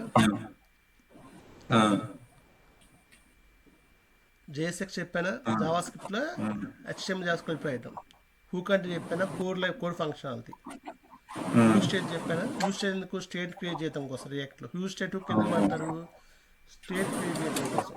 ఓకే, ప్రాప్స్ చెప్పలేదు, ప్రాప్స్ కండిషన్ అందరికి చెప్పలేదు, లూప్స్ చెప్పలేదు. ఇంకా ఆ వర్చువల్ దాము అని కీస్ చెప్పా, దాంట్లో వర్చువల్ దాము కీస్లోనే చెప్తారు, ఎండరింగ్, రీఎండరింగ్, రీకన్సిలేషన్ ప్రాసెస్ అంటే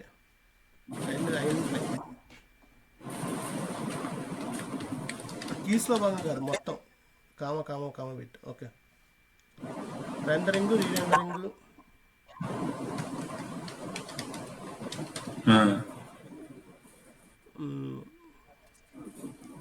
తర్వాత రీకన్సిలేషన్ ప్రాసెస్.